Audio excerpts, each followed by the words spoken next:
Welcome to the Huberman Lab podcast, where we discuss science and science-based tools for everyday life. I'm Andrew Huberman, and I'm a professor of neurobiology and ophthalmology at Stanford School of Medicine. Today, my guest is Dr. Andy Galpin.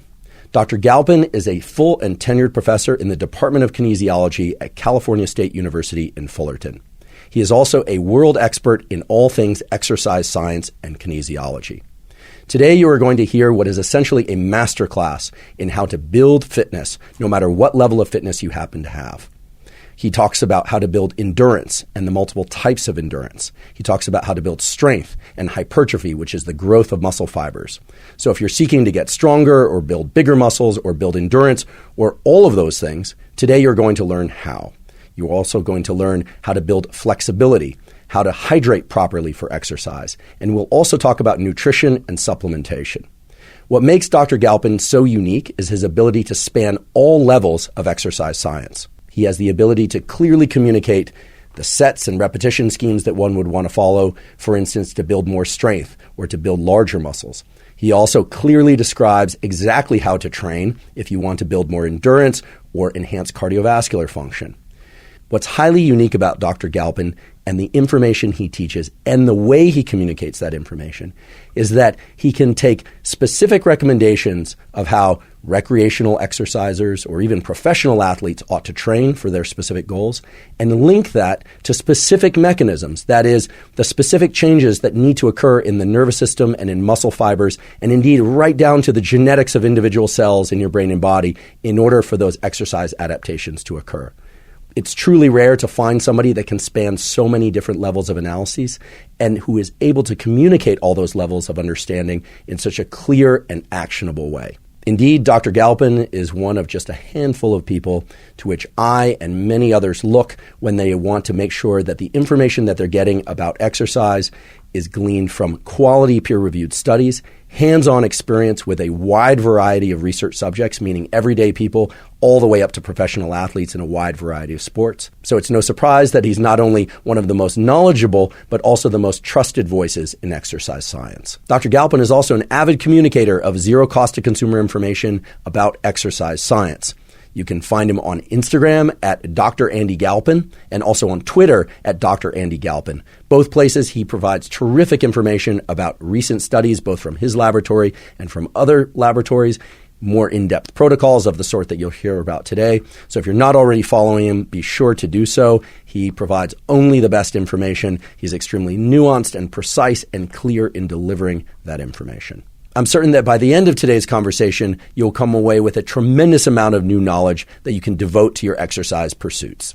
I'm pleased to announce that I'm hosting 2 live events this May. The first live event will be hosted in Seattle, Washington on May 17th. The second live event will be hosted in Portland, Oregon on May 18th.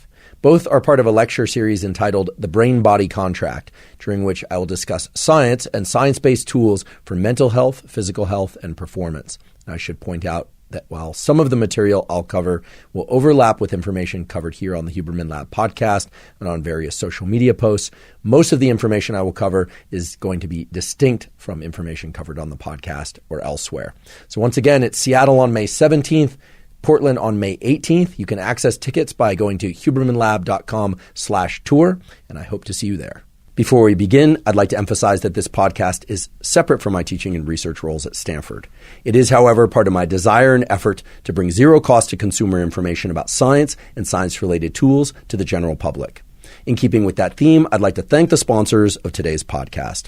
Our first sponsor is Athletic Greens. Athletic Greens is an all-in-one vitamin mineral probiotic drink. I've been taking Athletic Greens since 2012, so I'm delighted that they're sponsoring the podcast. The reason I started taking Athletic Greens and the reason I still take Athletic Greens once or twice a day is that it helps me cover all of my basic nutritional needs. It makes up for any deficiencies that I might have. In addition, it has probiotics, which are vital for microbiome health. I've done a couple of episodes now on the so-called gut microbiome and the ways in which the microbiome interacts with your immune system, with your brain to regulate mood, and essentially with every biological system relevant to health throughout your brain and body. With Athletic Greens, I get the vitamins I need, the minerals I need, and the probiotics to support my microbiome. If you'd like to try Athletic Greens, you can go to athleticgreens.com/Huberman and claim a special offer. They'll give you 5 free travel packs, which make it easy to mix up Athletic Greens while you're on the road, plus a year's supply of vitamin D3 K2.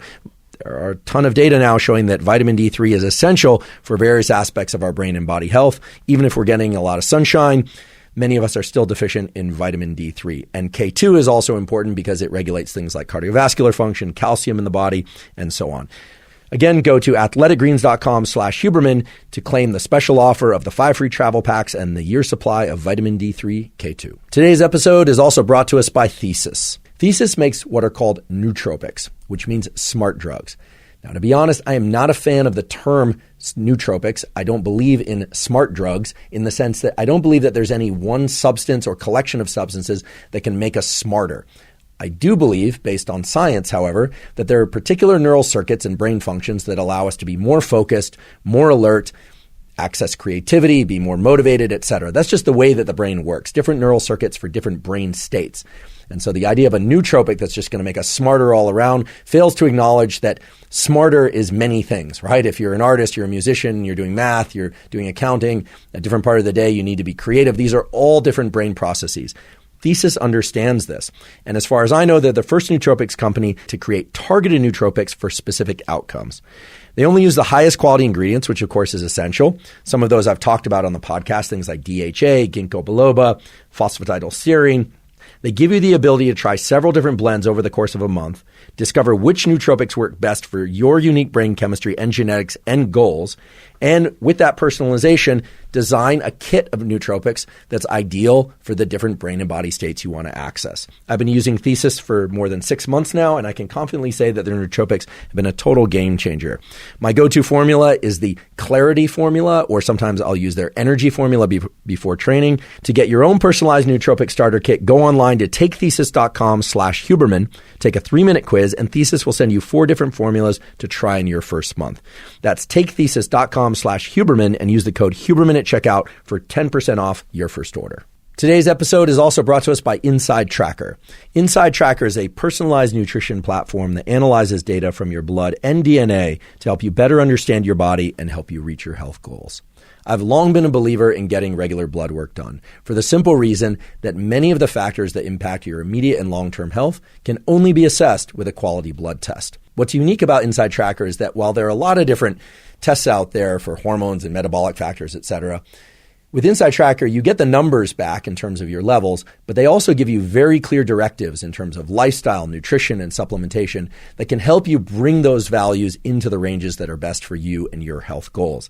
And that's very different than a lot of the other programs where you get a lot of information, but you don't really know what to do with that information. InsideTracker makes that all very easy to understand and very actionable based on the very easy-to-use dashboard at InsideTracker. If you'd like to try InsideTracker, you can visit InsideTracker.com/Huberman to get 20% off any of InsideTracker's plans. Just use the code Huberman at checkout. And now for my discussion with Dr. Andy Galpin. Welcome, Professor Andy Galpin. It's been a long time coming. We have friends in common, but this is actually the first time we've sat down face to face. Yeah, I'm very excited. Yeah, there are only a handful, meaning about 3 or 4 people who I trust enough in the exercise physiology space that when they speak, I not only listen, but I modify my protocols. And you are among those 3 or 4 people. So first of all, a debt of gratitude. Thank you. You've greatly shaped the protocols that I use. And I know there's far more for me and for others to learn. So you're a professor, you teach in university, and you have a tremendous range of levels of exploration. Muscle biopsy, literally images down the microscope, all the way to training professional athletes and everything in between. So you are truly an N of 1. And just to start us off, I would love to have you share with us what you think most everybody or even everybody should know about principles of strength training, principles of endurance training, and principles of, let's call it hypertrophy, power, and the other sort of categories of training. And this could be very top contour, but what do you think everybody on planet Earth should know about these categories of personal and athletic development? Well, that's a great first question. Holy cow. I think I'll start it this way. I tend to think about there's about 9 different adaptations you can get from exercise. Fat loss is not one of those. It is a byproduct, but that's not really what I'm getting at. And so we can kind of categorize everything like that. And what we can talk about are what are the concepts that you need to hit within each one. And then you could have infinite discussion of the different methodologies, right? And so that first thing to hit is the concepts are actually fairly few, but the methods are many, right? People have said that in iterations throughout time. So if you walk from the very beginning, the first one to think about is what we'll just call skill. So this is improving anything from, say, a golf swing to a squatting technique to running. And this is just simply moving mechanically how you want your body to move. I'm just going to globally call that skill. From there, we're going to get into speed. So this is moving as fast as possible. The next one is power. And power is a function of speed, but it's also a function of the next one, which is strength. So if you actually multiply strength by speed, you get power. And the reason I'm making this distinction, by the way, is some of these are very close, and I'm going in a specific order on purpose here. For example, power is, like I just said, it's a function of speed and strength. So if you improve speed, you've also likely improved power, but not necessarily, right? Because it could have come from the force direction either. So there's carryover. So like a lot of things that you would do for the development of strength and power, they are somewhat similar, but then there's differences, right? So things that you would do correctly for power would really not develop much strength and vice versa. So we can get into all these details later. Once you get past strength, then the next one kind of down the list is hypertrophy. This is muscle size, right? Growing muscle mass is one way to think about it. After hypertrophy, you get into these categories of, the next one is, these are all globally endurance-based issues. And the very first one is called muscular endurance. So this is your ability to do, how many push-ups can you do in 1 minute, things like that. Past muscular endurance, you're now into more of an energetic or even cardiovascular fatigue. So you've left the local muscle and you're now into the entire physiological system and its ability to produce and sustain work.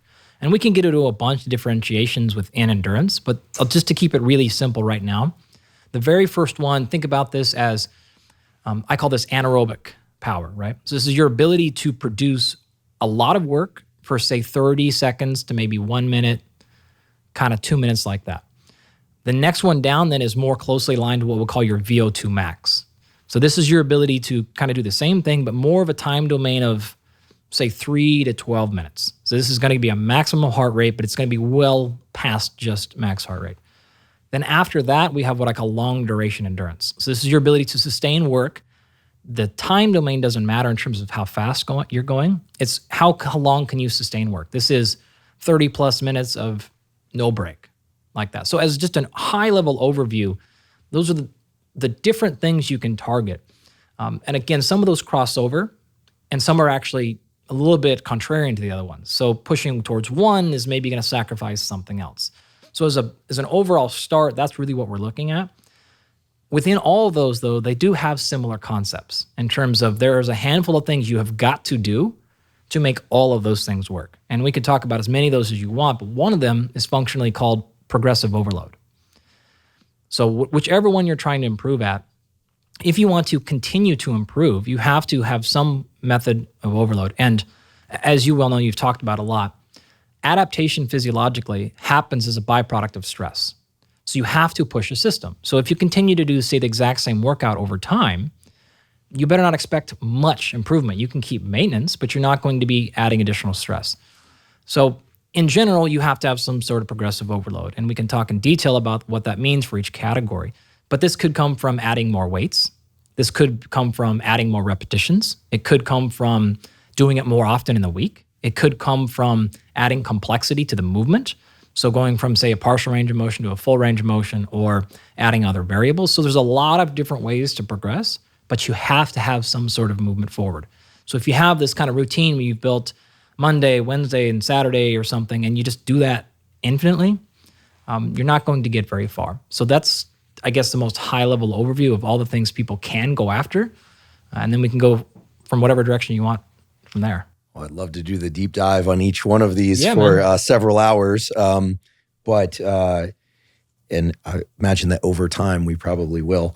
I'd love to chat about a couple of these in a bit more depth. So in terms of defining what the progressive overload variables are for these different categories, maybe we could hit the two most common combinations of these 9 things. The first one being strength and hypertrophy. Yep. And maybe we could lump power in there. Maybe not. You're the exercise physiologist. No, yeah. But strength and hypertrophy, which at least bear some relationship. Yep. And then maybe separately, we could explore sustained work endurance, this 30 minutes or longer continuously, because I think many people train in that regime. Yep. And probably something like VO2 max anaerobic as well, because I know that a number of people now incorporate so-called HIIT or high intensity interval training, I think with the hopes of either shortening their workouts and or gaining some additional cardiovascular benefit. So if we could start with strength and hypertrophy. I know many people want to be stronger. They want to grow larger muscles or at least maintain what they have. Yeah. So what are the progressive overload principles that are most effective over time for strength and hypertrophy? Yeah, okay. So I'll actually go a little step back. With every one of those categories I talked about, you have what we call your modifiable variables. So this is a very short list of all the things you can modify, the different variables within your workout that can be modified that will change the outcome. A fancy way of saying, if you do this differently, then you're going to get a different result. So modifiable variables. The very first one of those is called choice. So this is the exercise choice that you select. Now, one of, I'm going to go double back here, so I'm kind of doing a little bit of inception. So follow me here as I'm going up a layer to come down a couple layers. I have these fundamental laws of strength and conditioning they're kind of like a little bit of a joke, but progressive overload is one of those laws. Another one of those laws is your exercises themselves do not determine adaptations. So here's what I mean. If you're like, I want to get stronger, you can't select an exercise. That doesn't determine you getting strong. If you don't do the exercise correctly, and I'm not even referring to the technique, that of course matters, but if you don't execute it in the right fashion, then you're not going to get that adaptation. So if you choose, I want to get stronger, I'm going to do a bench press. Well, if you do the wrong set range, the wrong repetition range, the wrong speed, you won't get strength, you maybe get muscular endurance and very little strength adaptation. So the exercise selection itself is important, but it does not determine the outcome adaptation. So the very first thing that you need to think about if you're like, I want to get stronger or add muscle, is not the exercise choice, right? It is the application of the exercise. What are the sets? What are the reps? What are the rest ranges that you're using? That's going to be your primary determinant. Now, some exercises are certainly better for some adaptations. For example, a deadlift is probably not a great exercise to do for long duration endurance. Like you could theoretically do 30 straight minutes of deadlifting, but it's probably not our best choice, right? It's probably a pretty good choice for strength development, right? Because you're going to do a low repetition, high set range. You could theoretically do bicep curls for power, but probably not your best choice, right? Single joint isolation movement is not the best for developing power. You've ever done a bicep curl as fast as you possibly can? Like that's not going to go well. So in theory, any exercise can produce any adaptation given the execution is performed properly. So now that we've understood that a little bit, the exercise itself does not determine the adaptation. Coming within each one of these categories, exercise choice is an important variable because it does lend you to things like what movement pattern you're in. So in other words, if you want to get stronger and you're thinking, okay, what exercise do I do? You need to think a little bit about what muscle groups do I want to use, and that's going to be leading you towards the exercise choice. For example, I want to use my quads more. Okay, fine. Maybe you're going to choose more of a front squat type of variation, a goblet squat, so the load is in front of you. If you want to emphasize maybe more of your hamstrings and glutes, you're going to maybe put a barbell on your back or do a different one. So the exercise choice is important to the prescription because it's going to determine a lot of your success. Okay, another kind of simpler way to think about this. If you're a beginner or moderate to intermediate, or maybe you don't have a coach, you probably want to hedge towards an exercise selection that is a little bit easier technically. So you maybe don't want to do a barbell back squat. It's actually a pretty complicated movement. Maybe you want to do a little bit more of, again, a goblet squat, or even use some machines or a split squat, something that's a little bit simpler because you don't have a coach, you're not a professional athlete. The likelihood of success is higher and the risk is now gone lower. So the very first variable within all of these is the exercise choice.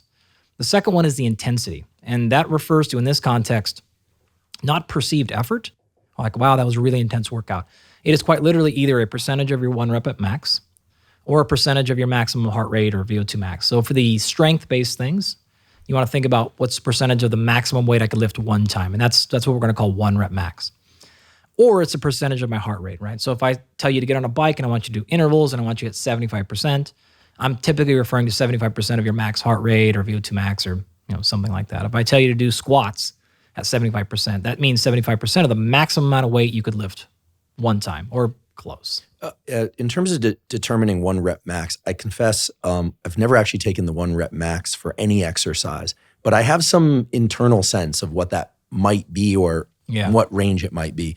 Is it necessary for people to assess their 1 repetition maximum before going into these sorts of programs? No, not at all. I think a more intuitive way is to take a repetition range.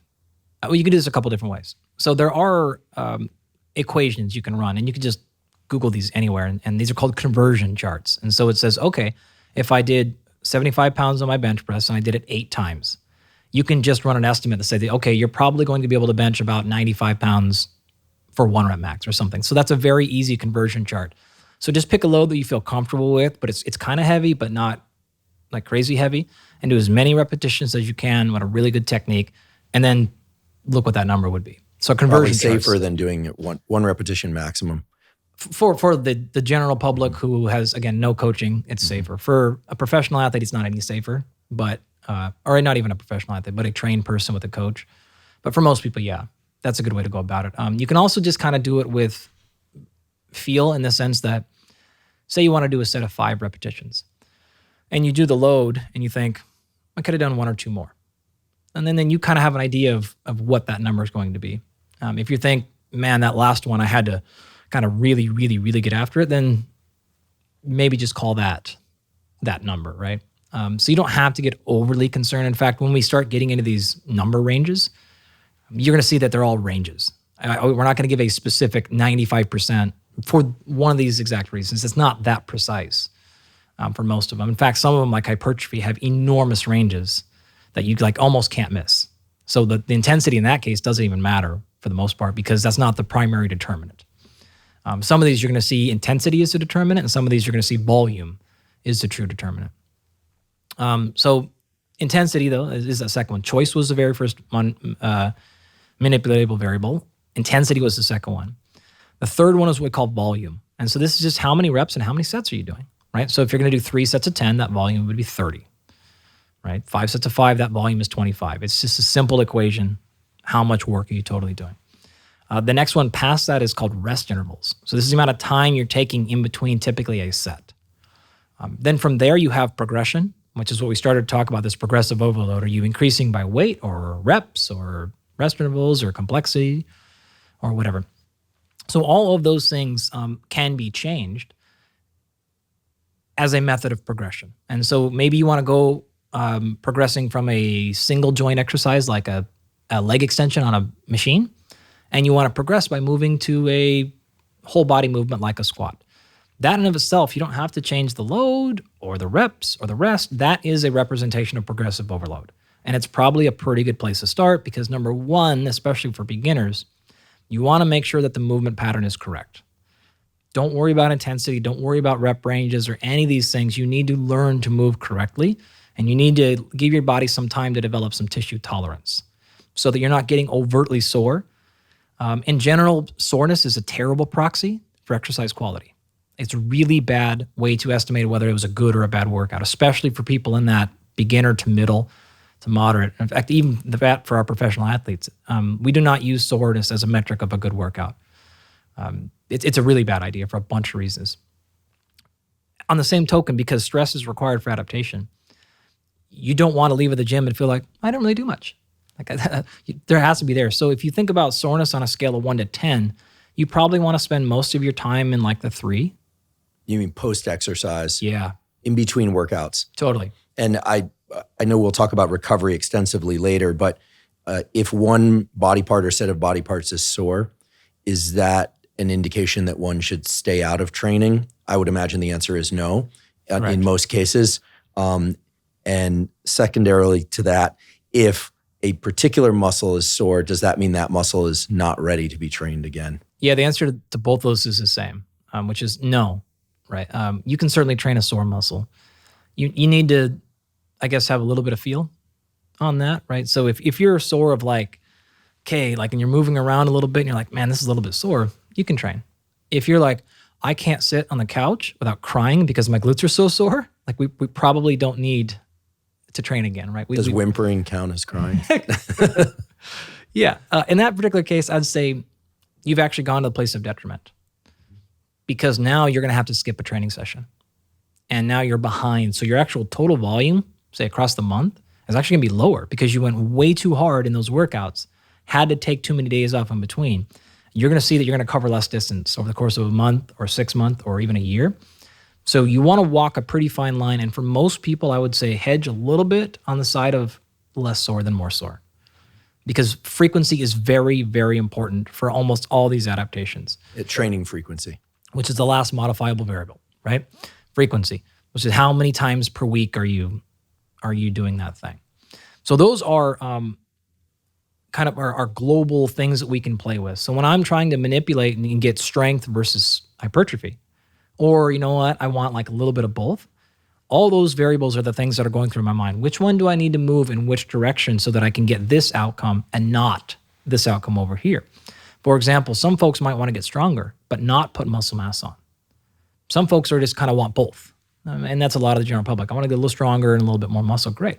But there are instances where people, for performance reasons or for purely personal preference, like, I don't want to get any more muscle. Great. But I want to get stronger.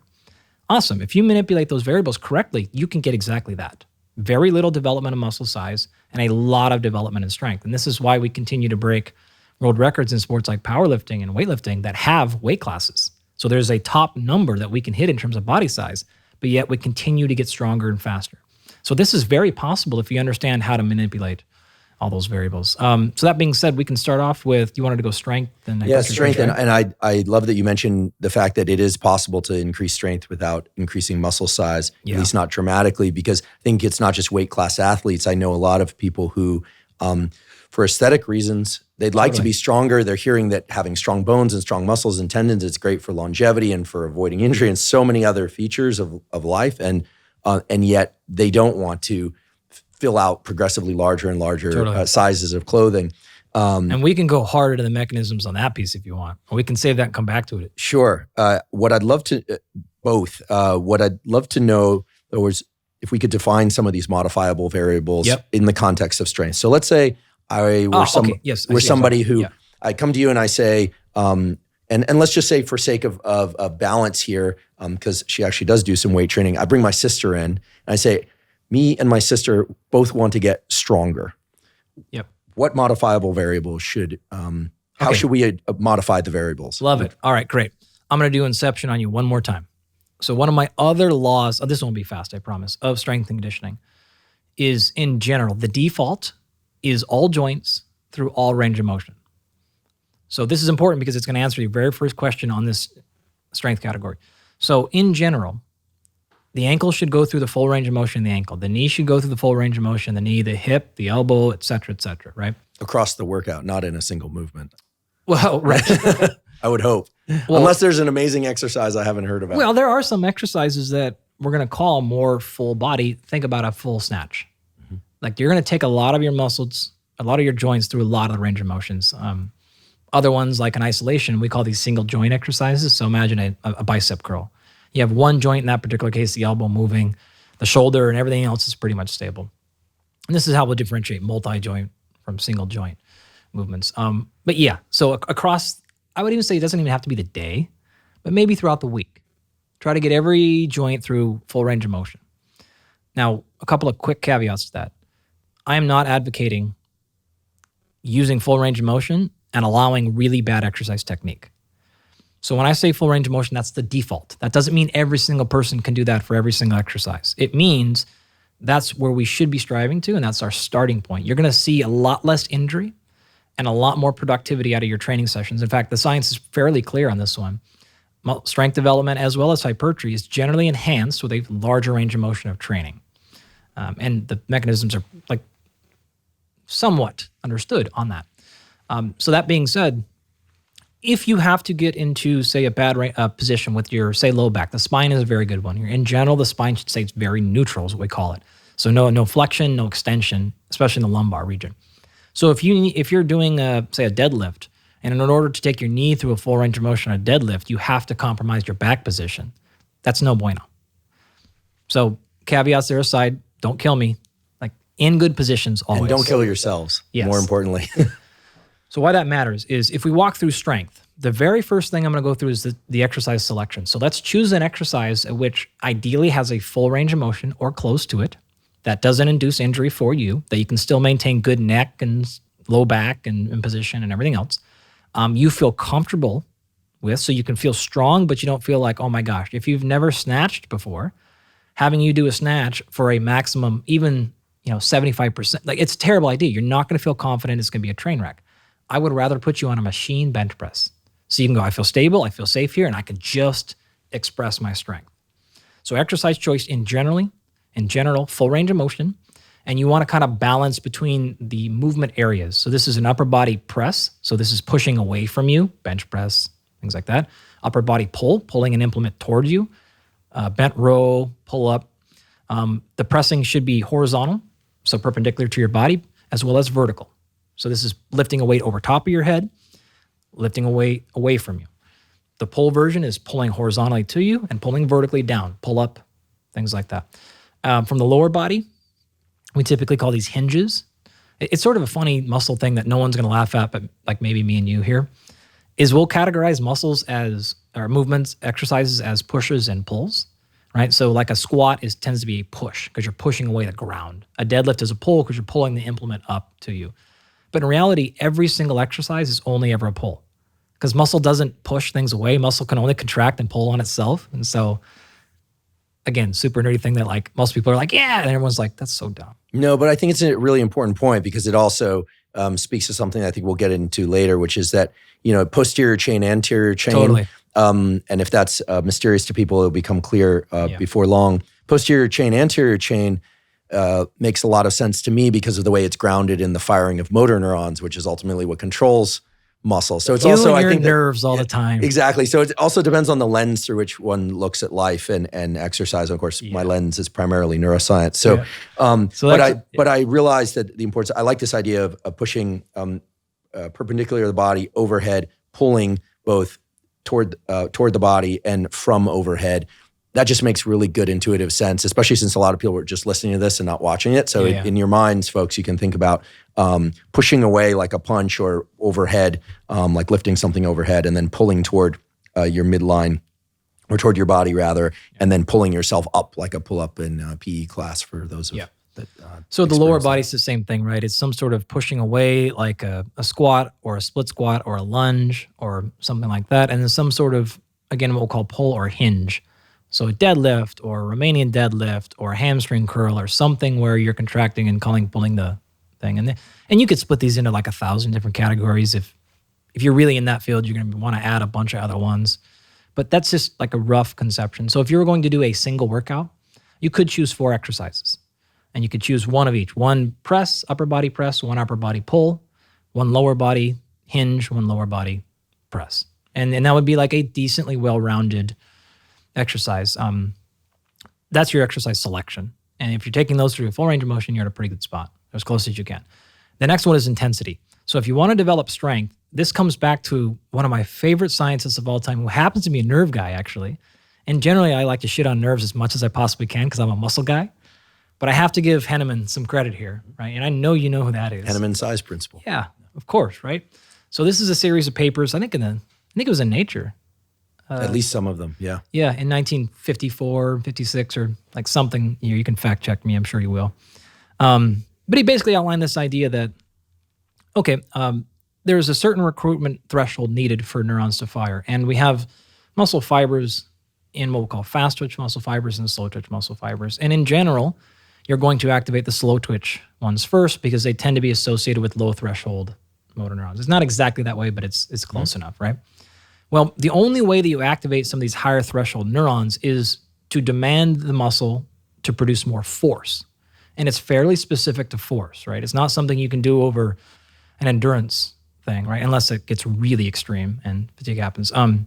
So in general, the only way to use these big chunks of your muscle which are incredibly important for aging, by the way. One of the major problems we have with aging development of aging-related issues with muscle is the fact that we lose fast-twitch fibers preferentially.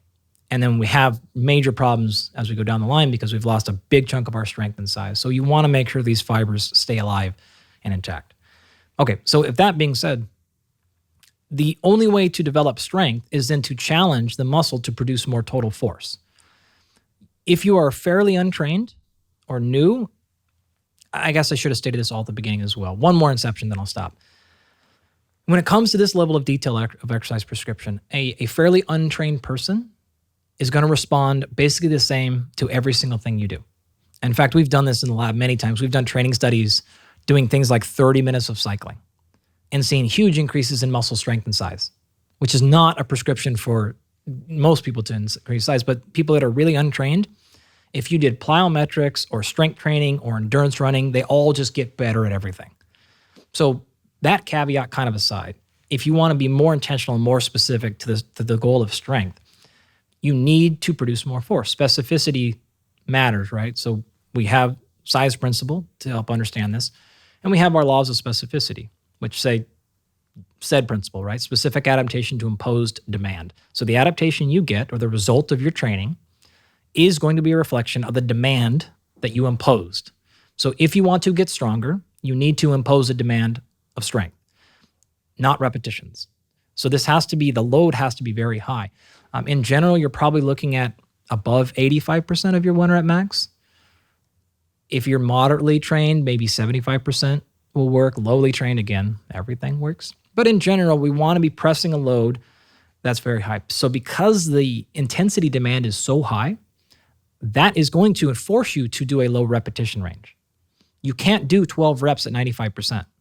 Then it wouldn't be 95% of your 1 rep max. So by definition, true strength training is really going to be in like 5 repetitions per set or less range. That's where most of it's going to occur for specificity. So we've covered choice, intensity, and repetitions, right? The total amount of sets that you do is really kind of up to your personal fitness level, right?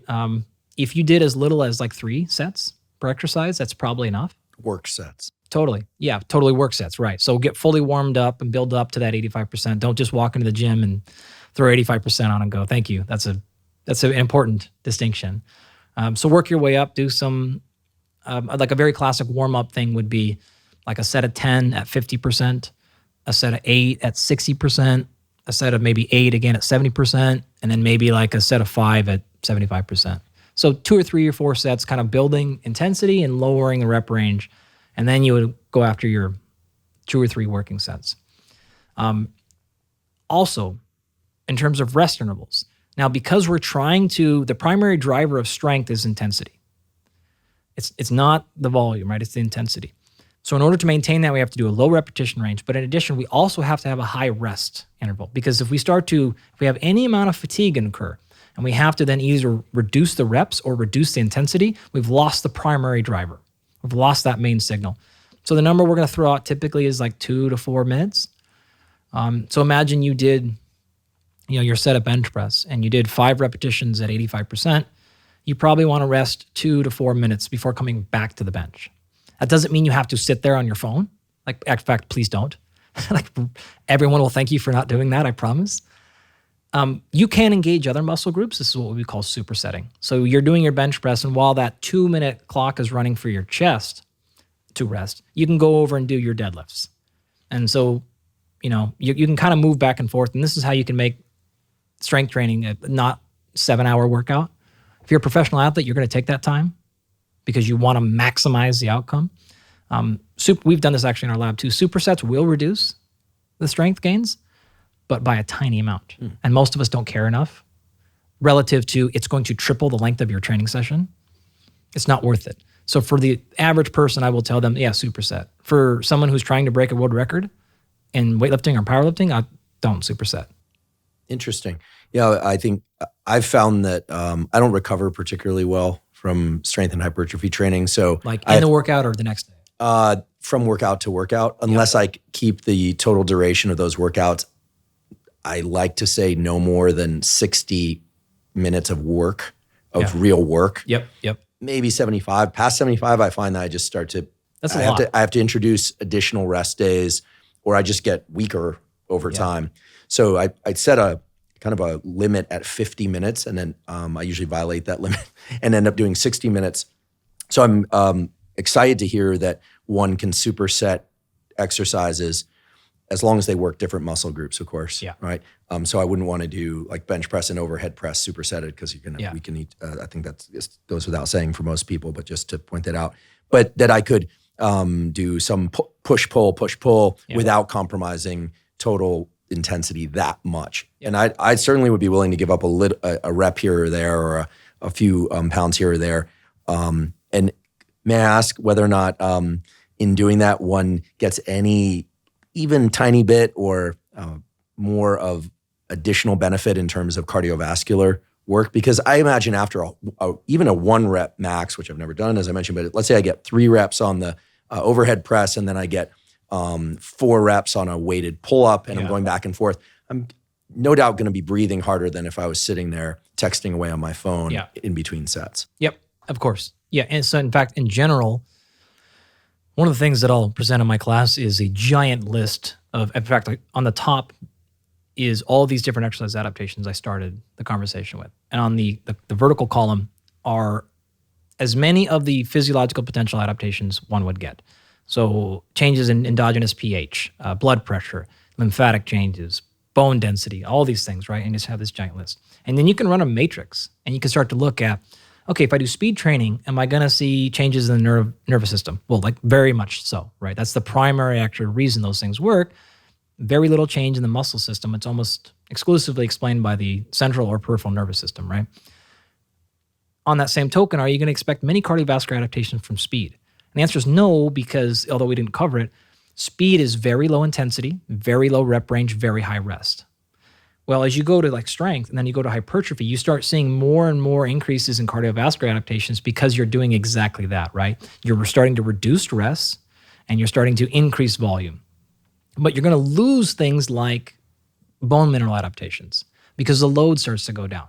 So you can look at this matrix and kind of understand, if I'm a person who wants to kind of maximize the adaptations I get across my entire physiology for the least amount of work, you can choose these different adaptations to go after that are going to kind of land on these things, right? And exactly as you mentioned, if you're going to take 5 minutes rest between each rep, so let's say the extreme, you're going to do 3 sets of 1 repetition for strength at 95%. You're going to take probably 5, maybe 7 minutes between each attempt. Like, you better not expect many like changes in your resting blood pressure. There's no cardiovascular strain there. You're going to put it together in a circuit where you're going to lose some potential strength adaptation, but you're going to gain something there. So all these things are, it's not about good or bad or right or wrong. It's always about what advantage do you want and what disadvantage do you want. And I can cut like really end to the chase here on one of these things, because we'll get to this eventually.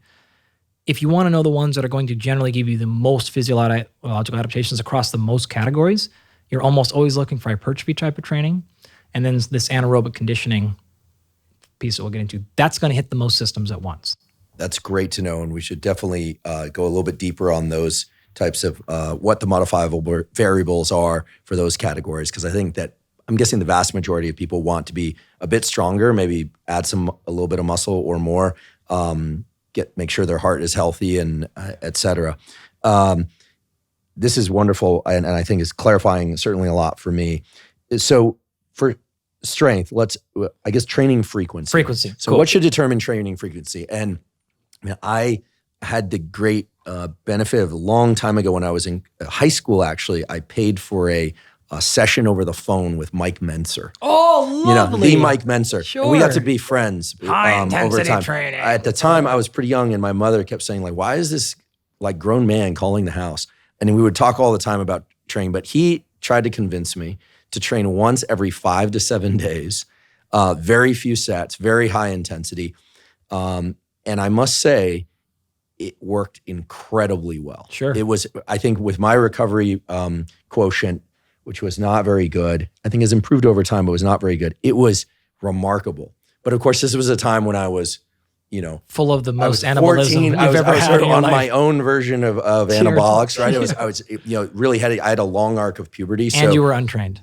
and I was mostly untrained. I've been running cross country and skateboarding and playing soccer. So and doing all the things that are like the antithesis of growing muscle. It was literally, and people will probably say impossible. It was something like 40 pounds of muscle inside of 12 months. It was crazy. I would believe that.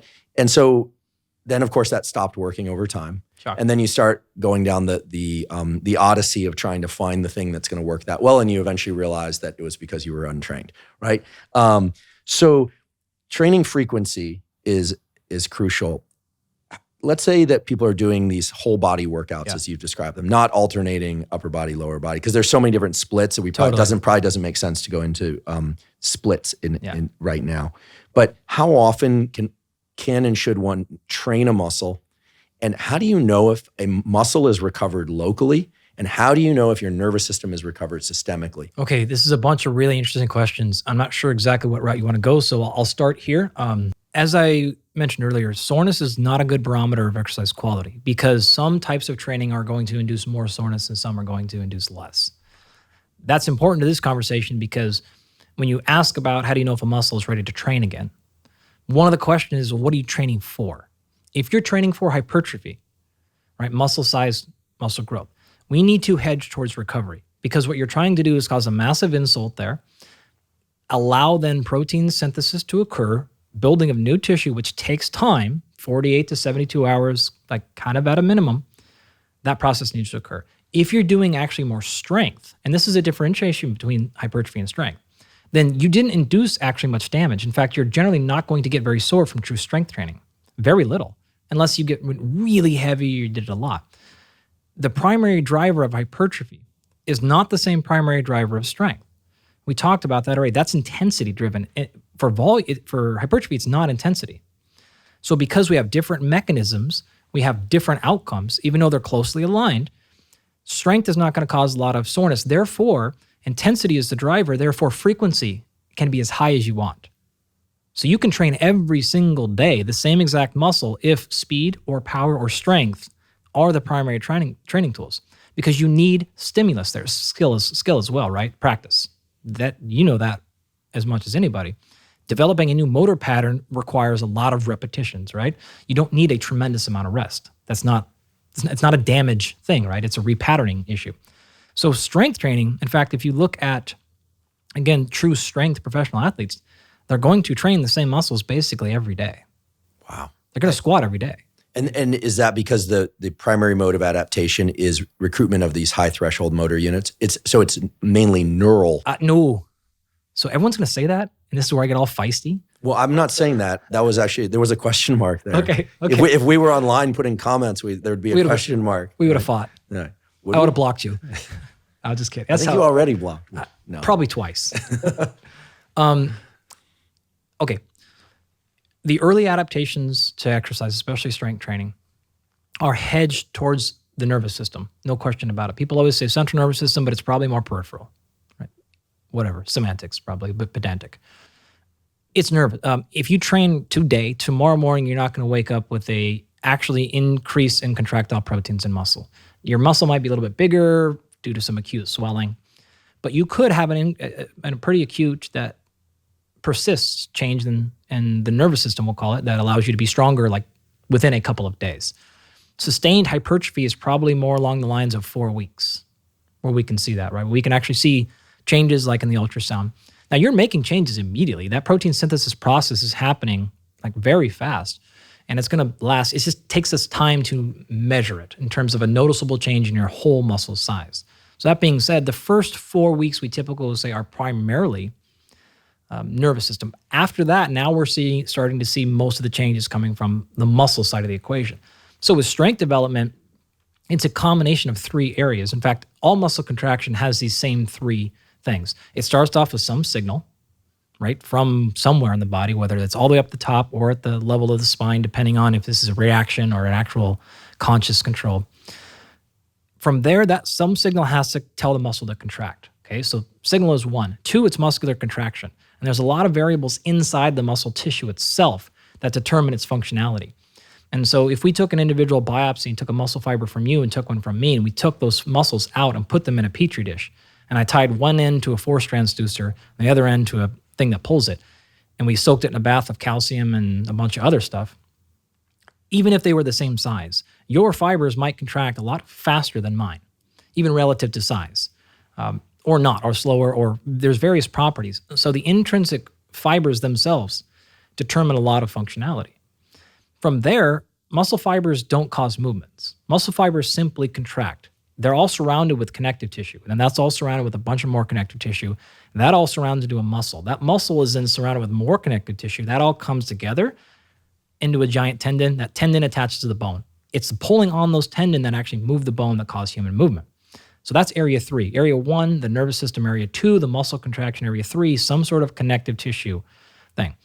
Changes happen at all 3 of those levels. And we're not even now talking, we haven't even entered the discussion of biomechanics, and you changed, say, the pennation angle of the muscle, which is the angle at which the muscle fibers lay relative to the bone, right? So this is basic mechanics. Is it pulling perpendicular to the bone? Is it pulling horizontal to the bone, or some sort of angle? All of these things determine human performance. So when you're talking about, again, that strength development, you can see tremendous improvements in total force production by manipulating all of those areas, and you have not touched changes in muscle size.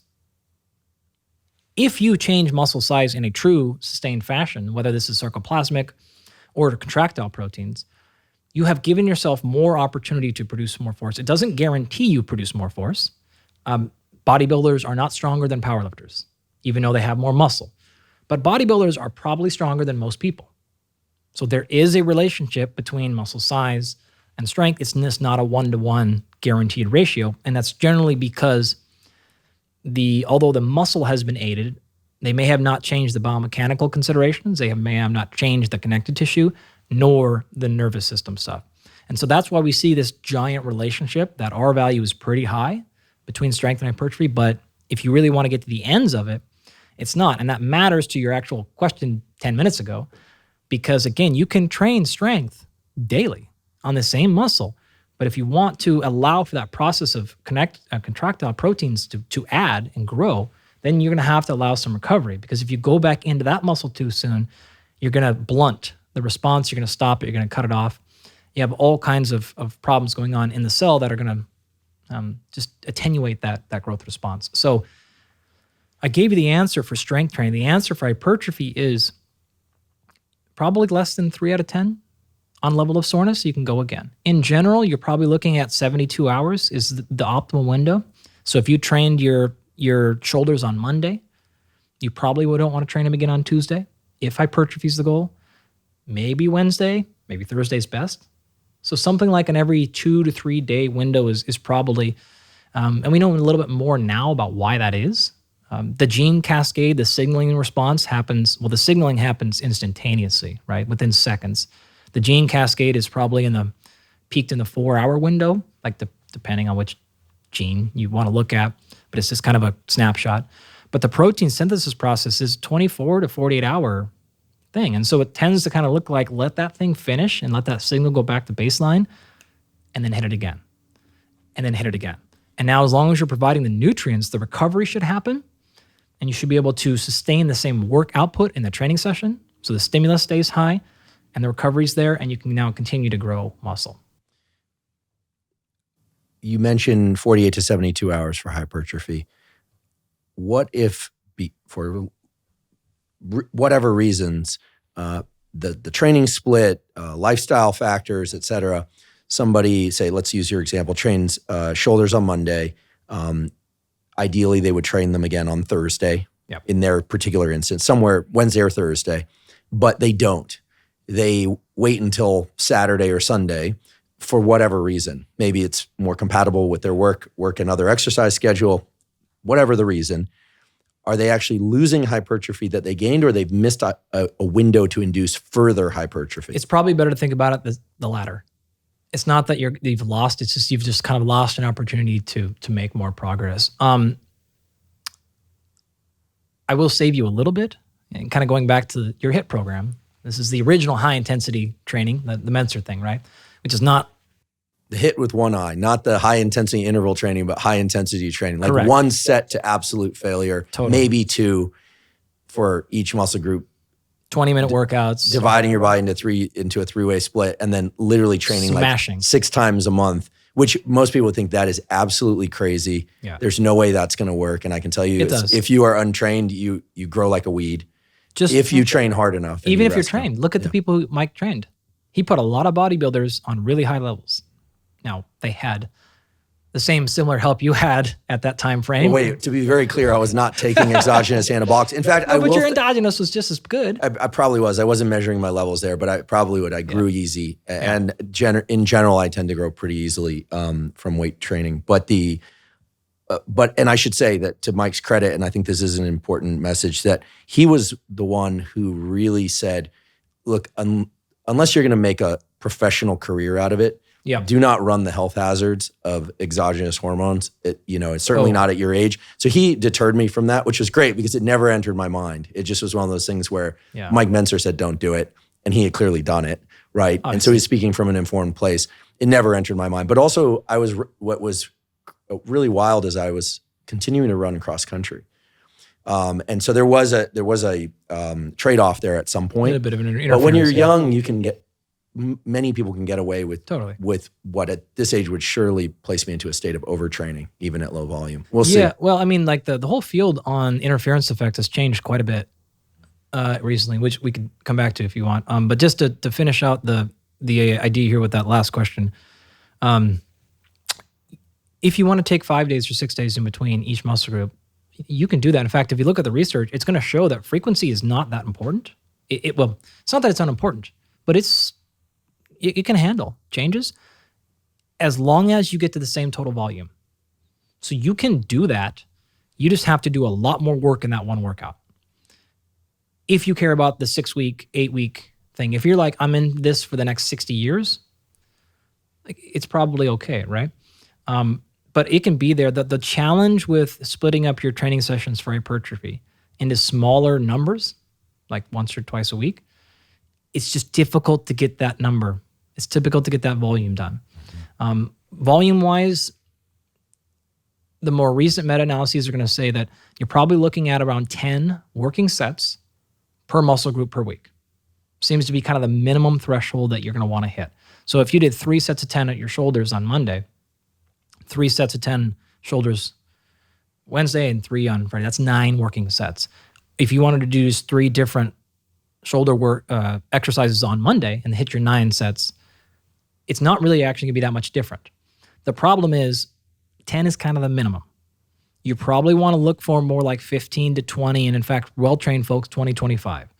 That becomes very challenging in one workout. In fact, defunctly, you're not going to be able to do it, right? And so that is where it's not the frequency that looks like it kills you. It's just the fact you have got to get, because the total driver of strength is intensity, but the total driver of hypertrophy is volume. Assumed you're taking it to fatigue, right, or muscular failure. So it's just tough to get enough done. If you can, and if you want to set your schedule up that way, like you probably remember, if you do those types of training sessions where you're just going to completely exhaust a muscle, it's going to be it's going to be sore for a while. You're probably not going to come back, and that's sort of the logic behind that was, let's take this thing to tremendous failure and give it 6 days to recover. It can work. It's just not the best, I think, is one way to think about it for most people. It's also hard to do those workouts without a training partner if you really want to do them correctly. And stimulants and headphones and all kinds of other things, right? Anyway, stimulants are not, I certainly don't recommend those. It maybe a cup of coffee or two if that's your thing, but and maybe some of the safer supplements, but certainly not the sorts of stimulants that the guys in the 70s and 80s were famous for taking. Or still use. You talked about repetition ranges broadly for strength training, so 5 or less. Yep. You said frequency could be as often as every day. Yep. Rest 2 to 4 minutes, maybe even longer if you're going for 1 repetition maximum. Yep. For hypertrophy, sure. What are the repetition ranges that are effective, and what are the ones that are most effective if one is trying to maximize some of the other variables? Like, people don't want to spend more than an hour to 75 minutes in the gym. Because I think that while the rep ranges might be quite broad, as you alluded to earlier, there are the practical constraints. Yeah. So what repetition ranges or percent of 1 repetition maximum should people consider when thinking about hypertrophy? Right. The quick answer there is anywhere between like 5 to 30 reps per set. That's going to show across the literature pretty much equal hypertrophy gains. And we could have a really interesting discussion about why that is. But I'm just remembering one thing from a second ago. I want to give a better answer for the frequency. You can do every single week for strength or every single day for strength. If you want, though, like what's probably minimally viable, 2.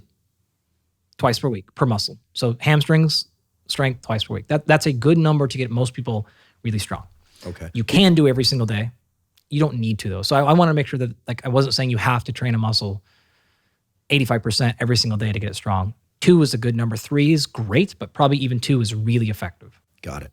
And this explains the high frequency of training for strength athletes. That's always mystified me. And the very long workouts make sense because very long. They're going to even train twice a day. Like even though they'll squat in the morning, squat in the afternoon, every day. With their eating and their sleeping, they probably don't have time for anything else. Well, that's why they're pros. So that's their job, right? That's what they do. So yeah, your hypertrophy. Strength training programming is somewhat complicated, right? Because of, now it's not the danger, but you're going to have to pay one way or the other, right? The risk is a little bit higher because the load's higher and you have to be a little bit more technically proficient. When it comes to hypertrophy training, the way I like to explain it is it's kind of idiot-proof. The programming is idiot-proof. The work is hard, though. So here's your range. Anywhere between 5 reps and 30. Like, can you hit somewhere in there? Perfect. It's all equally effective. You can't screw that up. The only caveat for hypertrophy is you have to take it to muscular failure. And you need enough rest for the adaptation and protein synthesis to occur. Yep. Yeah. All right, and if you recover faster, you can maybe do it more frequently. And if you don't, maybe less frequently. By that logic, should people perhaps experiment and figure out what repetition range allows them to recover in concert with the training frequency that they can do consistently? My recommendation is I think you should actually set your, use the repetition range as a way to have some variation. Because most people don't want to go in the gym and do 3 sets 10. They're going to get very bored very quickly. And so I think you should actually intentionally change the rep schemes for simple sake of having more fun. It is a very different challenge. The mechanisms that are inducing hypertrophy are different, but there's only a maximum amount of growth that one can get, right? And so you have, as best we think it now, and some people actually will espouse that we know really clearly about the mechanisms of muscle hypertrophy. We don't. It's still very much a guessing game, but the 3 most likely drivers are 1, metabolic stress, 2, mechanical tension, and then 3, muscular damage. You don't have to have all 3. 1 is sufficient. You can have a little bit of 1 or 2, and you can kind of, so you get it to play here. We've already talked about the muscular damage. Again, it's very clear more damage is not better, but it is somewhat a decent proxy, right? Like, again, a little bit of soreness is good. Just don't get so sore it's compromising your total volume. All right. Mechanical tension is kind of like strength. And this is why if you do even sets of 5 or 8 and you're kind of close to that strength range, you will gain a little bit of muscle. It's not optimal muscle gain, but you're going to gain some because everything in these, like physiology isn't cut off at 4 reps and then 5 reps is a different thing, right? It's always a blend. So think of it as like a fading curve. As you get closer to the end, it fades less effective. As you get closer to the middle, it's more effective. Anywhere between 8 reps per set to 30, it's equally effective. Past 30, it's going to blend out. Past 8 to 5 to 4 to 3, it's going to blend, lesser there. So metabolic stress is one. The damage is the other, mechanical tension is the one that's heavy. Muscle damage is the other one. The third one is metabolic stress. And this is, I get a bit of an area of scientific contention, but something's there. I know something's there. We're just kind of fumbling to figure out what exactly it is. And this is, metabolic stress is the burn, right? It's there. It's why blood flow restriction training probably works. That's done very light, so there's no mechanical tension. There's very little damage, but somehow it induces a good amount of hypertrophy. Very painful. Oh, boy. I tried this. I have a friend, former special operator, who was out on the East Coast and took me through a blood flow restriction training protocol in a park. And I don't think I actually cried, but you probably did. But I might have cried out once or twice. It was unbelievable, especially the lower body movements. Now, it was a humid day. I'll claim a little bit of jet lag, but it was brutal. It was really brutal. And I do it on the best day of your life, and it's still brutal. Okay, well, that makes me feel a little bit better. It was intense, and people should know that it is important to use the proper cuffs for these things. I don't have any relationship to any of the companies that sell these cuffs, But the reason is that you actually need to block particular avenues of blood flow. You can't simply cinch off a muscle. You can't tourniquet a muscle and train. Not a good You can idea. actually kill yourself that way. Yeah, you can get a blood clot. Yeah. So if you're interested in blood flow restriction training, I imagine you have some content about this or will at some point. But also there are resources online that people can look up. Yeah. A question about hypertrophy training that I think many people are wondering about. Train to failure or don't train to failure? Assuming good form. Yeah. Okay. Assuming good form. Great. The answer is both. So you want to train to failure, but you don't need to go to extreme failure. So you don't need to necessarily go to that, like a partner has to lift the barbell off my chest, but you have to get close. You have to drive either heavy, stress, damage, right? Or pump. And so a really easy practical way to think about this, I heard Mike Israetel, who runs a company called Renaissance Periodization years ago, outline this at a NSCA talk. And it was beautiful. And I thought this is the most eloquent way to explain the context about training for hypertrophy. So I want you to look for 3 things in your workout. And let's say that you want a particular muscle to grow. Let's say you want your glutes to get larger. Okay, when you're doing your glute exercises, number 1, are you feeling the glute contract? Okay, it doesn't have to be there, but that's a good sign if it is. Okay, let's say I didn't really feel my glute contract. I felt it more in my quads or my back. Okay. Did you feel a big pump afterwards? No, I didn't really feel a pump there either or during. Okay, great. Number 3, next day, did you feel a little bit of soreness there at all? No, I didn't. Well, that's a very good indication. You didn't feel it during the workout. You felt no sort of pump and it didn't get sore. Don't expect much growth. Didn't happen. Distributed the work across a bunch of muscle groups. Most likely other muscle groups were too involved, right? Especially if you're like, no, but man, my back got really, well, that's a really good indication of telling you what the hell was moving. Mm-hmm. And so in terms of targets, if you were to put, again, a 1 to 10 scale, how much should I feel it burning during? Anything less than a 3, okay, it's probably not doing much, right? But it doesn't, like 10 is not better than 7. You need to feel it, but it doesn't have to be like, oh my gosh, I'm dying here. Soreness, same barometer, right? So if you can get like 3, 3, and 3, you're probably in a pretty good spot. 5, 5, and 5 is maybe better, but you don't need to go much past that. So I want you to feel the muscle group either working, or if you're like, I didn't feel it much, I didn't really get a pump, but the next day it got really sore, well then you're still, on a good path. Again, really sore is in like, a little tender, but next day it's okay. Day after that, I could train, no problem. That's really what you want to go after. And in terms of understanding, is this likely to produce some growth or not? Excellent, very clear parameters and recommendations I know are benefiting me and will benefit a lot of people. If you'd be willing to throw out a few sort of sets and rep parameters that could act as broad guidelines for people who want to explore further. I realize that with all these modifiable variables that there's no one size fits all for strength. I love this 5 to 30 for hypertrophy. That's pretty broad thing. I don't think I've ever done a 30 rep set of anything, but now that you've thrown that out there, I see it as a bit of a challenge. You want to know what's awesome about 30? You're going to get an insane pump. You're going to burn like crazy, but you won't get super sore because the mechanical tension is so low. It's so light. So you can get away with those things, and it's hard because your mind is going to wander. You're going to get it like rep 20, and you're going to be like, I'm done. And you're like, no, there's a lot left here to get to 30, where like a set of 10 is much easier. Like you're just like, okay, 2 more. Set of 30 is like, I got 16 more. It's awful, but you're just the counting is work. It's terrible, right? And people tend to just kind of like check out. So 30 is possible, but a little bit extreme. But I would recommend all of them. Like it's a really fun play. You can do different in the same workout too, by the way. Like you could do one set of 10 push-ups and then take a little break and then do a set of 25. Like you can mix and match these things. There's no magic recipe that has to happen for all those, or do it different. So Mondays are my sets of 10 days, Wednesdays are my set of 20 days, and Fridays are my set of 30 days. And you can have all kinds of fun there, and it's hard to screw up. Great. I love that phrase is always reassuring. So for strength, is there a sets and reps protocol that is pretty surefire? So a way to just think about a really fast answer for power, well, speed, power, and strength is what I just call the 3 to 5 concept. All right, so pick 3 to 5 exercises. If you're feeling better that day, choose on the higher end. If you're feeling less that day, or you have a shorter time frame to train, go less. So this would be 3 sets, or 3 exercises rather, or 5 exercises the most. So 3 to 5 exercises. do 3 to 5 reps, 3 to 5 sets, take 3 to 5 minutes rest in between, and do it 3 to 5 times a week.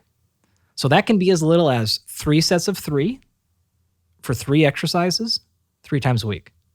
That's a 20-minute workout 3 times a week. It can be as high as 5 sets of 5 for 5 exercises 5 days a week. So it's very broad and allows people to still stay within the domains of strength and power while still being able to move and contour toward their lifestyle and soreness and time and all those things. The only differentiator to pay attention to between power and strength is intensity. So if you want strength, this is now 85% plus of your max, right? If you want power, it needs to be a lot lighter because you need to move more towards the velocity end of the spectrum, because power is strength multiplied by speed. So while getting stronger by definition can help power, you probably want to spend more of your time in the 40% to 70% range, like plus or minus. So that's it. Both of them conceptually, they'll work. Everything else, the exercise, the reps, the frequency, all that can be still in the 3 to 5 range. Just change the intensity depending on which outcome you want. The nervous system obviously plays an important role at the level of nerves controlling the contraction of muscle fibers. But of course, we have these upper motor neurons, which are the ones that reside in our brain that control the lower motor neurons that control muscle. Yeah. And this takes us into the realm of where the mind is at during a particular movement.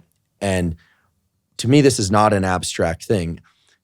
I can imagine doing workouts that are mainly focused on strength or mainly focused on hypertrophy.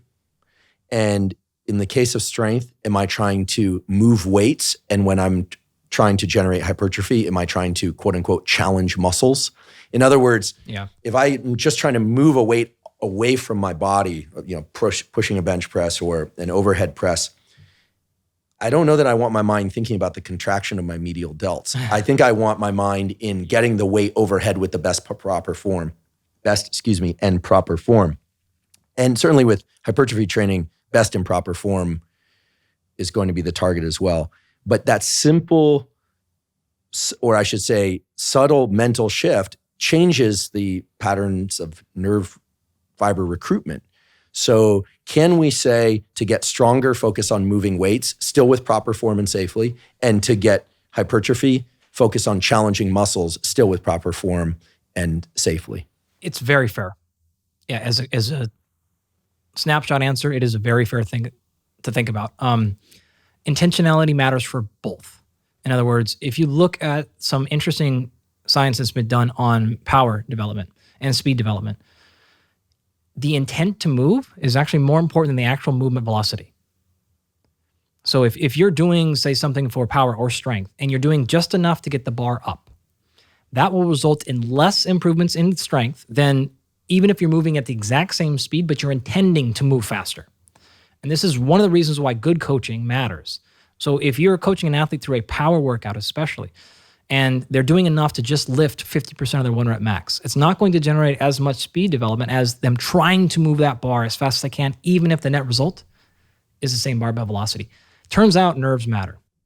I was about to say amazing, but as a neuroscientist, if I say amazing that nerves matter, what's amazing to me is if I understand correctly, what you're saying is that even if the bar is moving at the same speed, same weight, if my internal representation, my thoughts are, I'm trying to move this as fast as possible versus I'm just trying to get the bar away from me and get the weight up, I'm going to get different outcomes. Yep, this is quality of work, right? This is, did you do enough to just check off the box, or did you actually strive for adaptation, right?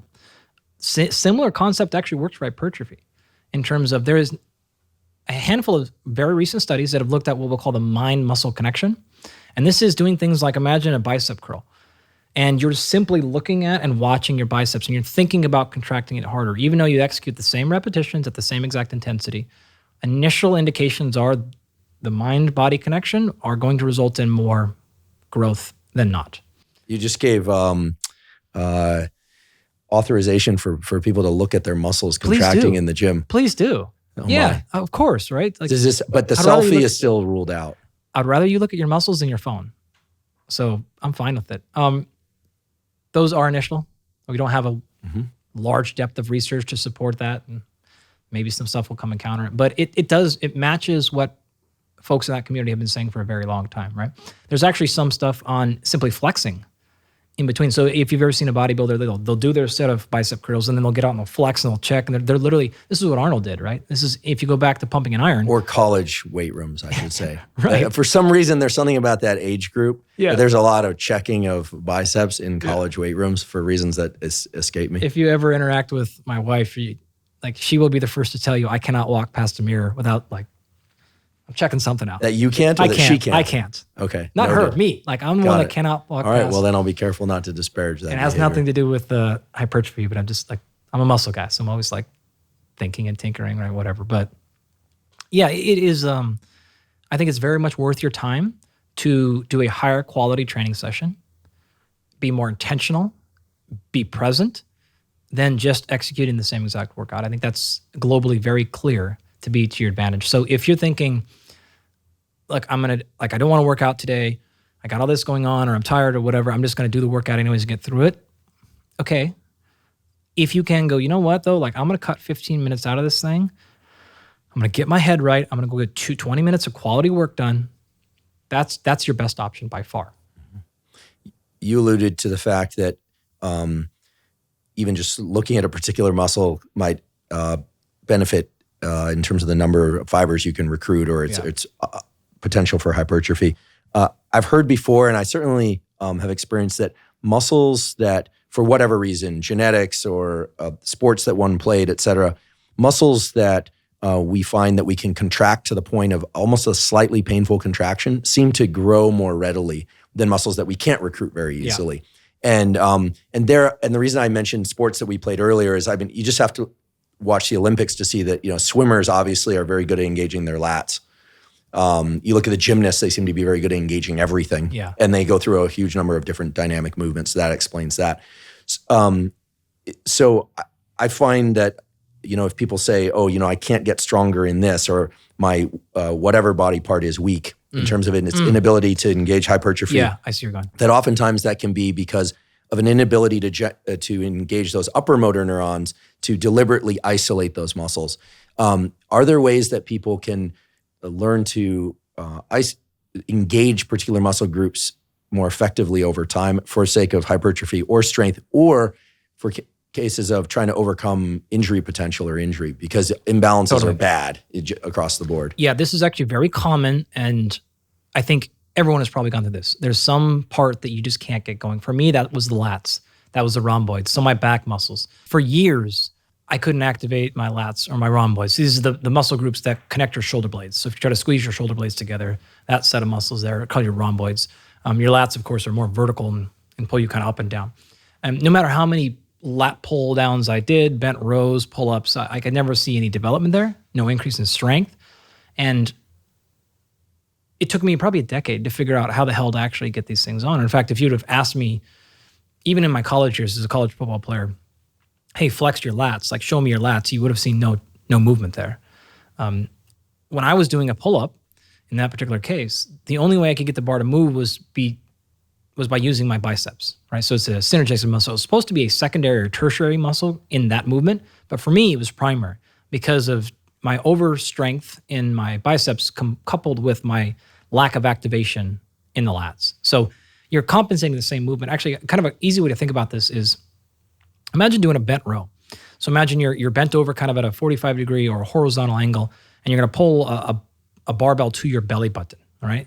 Now, you can actually do that exact same movement with very little back muscle activation by simply flexing your elbows more. And so you think the barbell's going all the way down, it's coming all the way up to touching my belly, and you think you're doing a great back development exercise. When in fact, because of the way that you're executing the movement, you're getting very little back development. And this is a really good example of why someone has done a specific exercise many, many, many times, but yet failed to see development in a muscle group. Which goes back to earlier part of our conversation, which is why exercises themselves do not determine the adaptation. It's the execution that matters, right? It's the technique, it's the rep range. All of those are going to determine your actual result. So if any time you're banging your head against the wall and thinking why am I not getting movement here, growth or strength or whatever, it's almost one of those. It's guaranteed to be one of those areas, right? You're probably not getting the muscle groups to activate. In that particular example, just because we're here, Try, imagine doing that bent row. Instead of pulling the barbell to your belly, squeeze your shoulder blades together first, as far as they can possibly go, and then bring your elbows up without changing the angle of your elbow. So in other words, without bringing your hand closer to your shoulder. So keep that same angle and come up as high as you possibly can, and then finish out the movement. That's going to guarantee a utilization first of the back muscles and a finishing with the biceps at the end, which is how that movement is supposed to go. So how do you coach into that? Well, it can be a number of things. Whenever I'm diagnosing movement quality, I look for a handful of things. But very first one is awareness. You'd be surprised how many folks, when you just simply tell them that muscle group right there, and maybe you give them a tactical prompt, so you touch it or you put something against it. This is actually why, sorry, I'm jumping over the place, but this is why things like a belt work very well for actually increasing abdominal strength. So a misconception out there is if you wear like a belt when you're lifting, then the belt kind of does all the work for you and your abs get weaker. That can happen, but the exact opposite can happen as well. So if you take a belt, for example, and you cinch it down really tight, and then you just completely disregard your midsection, you will see a loss of strength in your midsection because now the belt is doing the work. But if you put the belt on just a little bit, kind of tight, to where you get some sensory feedback, and you think about using that belt as a way to activate the core musculature, you will actually see a higher, and if we look at like EMG activation, the core muscles would be activated higher to a greater extent than when the belt is off. Because of proprioceptive feedback. 100%. And for those that are wondering what proprioceptive feedback is that there are nerves that extend out to the muscles that control muscle contractions, but then there are sensory inputs from the skin and muscle that go back into the nervous system, and those work in concert, and that feedback is proprioceptive. I think it literally translates to a knowledge of where one's limbs 100%. Are and what's happening on those in limbs. Space. Yep. I've seen, I don't have a training partner, but I've seen in gyms where someone will be training and someone will tap the muscle of the person who's doing the work in order to, this is consensual tapping of other people's muscles, not walking around gym touching people's muscles, please. To provide that proprioceptive feedback so that the person doing the exercises, it becomes more aware of the muscle that they're supposed to be training. And it seems that that's probably an effective practice. Yeah. I'll give you two examples. I'll go to the back with that pulling movement, but then I'll stay on the belt really quickly. So a very easy example that you can do right now, listening, and I learned this from Brian McKenzie, our mutual friend, right? So if you take your hands and open them up, like you make an L with both your hands, and now take those and put them around your waist, just above your hip bones. Mm-hmm. Now, what I want you to do is press out as hard as you can on your hands with your core. And you can feel a lot of core activation. Most people think core activation is the front of your stomach, right? Your six pack. What you need to do is create a cylinder around your back. So it's the front, it's the side, and it's the back. So if you take your two fingers, point them. Now put them just outside your belly button. Can you move your fingers by just moving your ab muscles? 90% of people can do yes. Same exact thing. Now go to that same position just above what's called your ASIS, so your anterior superior iliac spine, right up that front of your hip bone, right in the front. Can you now move? Great. 50% of people are not going to get any movement there. Really? Take your thumb and go right above your PSIS. My what? PSIS, posterior superior iliac spine. Right? Now, can you move? Most likely no. Sort of if I do a mini little back extension. Don't. Just with your core musculature. Barely. Yeah. Maybe 90% of people can't. If you can't perform that contraction, you can't stabilize your spine. So only way to get stabilization in your spine is then to go through hyperextension. And now that's a compression strategy you're putting on your spine. It's better than rounding your back, like and going forward, but overextension is not great either. So you want to be able to flex the musculature in a cylindric fashion so you have control. So if you go back to our very first things and with your hands open and you put them right here, and if you're like, I can't get activation, if you pay attention to your thumb, right? Now just move your thumb. And now you see activation back there, right? Mm-hmm. Boom. Now if you can imagine turning that on just a little bit, and now notice how I can do this, by the way, at the same time I'm talking. If you have to go, we don't have control, right? So you have to be able to separate breath from brace. So now if I can put myself in a position, and Kelly Starrett has always said 20%. Give me 20% activation here, And now I can squat, I can hinge, I can jump. I don't need to be locked down to 100% scream to be able to brace my spine. It's going to be ineffective and wasteful. I want to be here. Well, the belt provides that proprioceptive feedback where I can put it on 20%. And it just is a reminder. If I don't press against the belt slides and falls down a little bit because it's not on super tight. If it's on so dang tight, it's doing the work and I forget. So we just want a little bit of feedback there. Same thing with your upper back. If you're having a difficult time activating those rhomboids or those lats, someone can do a simple thing where they take their finger, put it right between your shoulder blades. And you just tell them things like, hey, squeeze my finger, squeeze my finger. As you're doing your bent row or your pull down, you can touch the lat.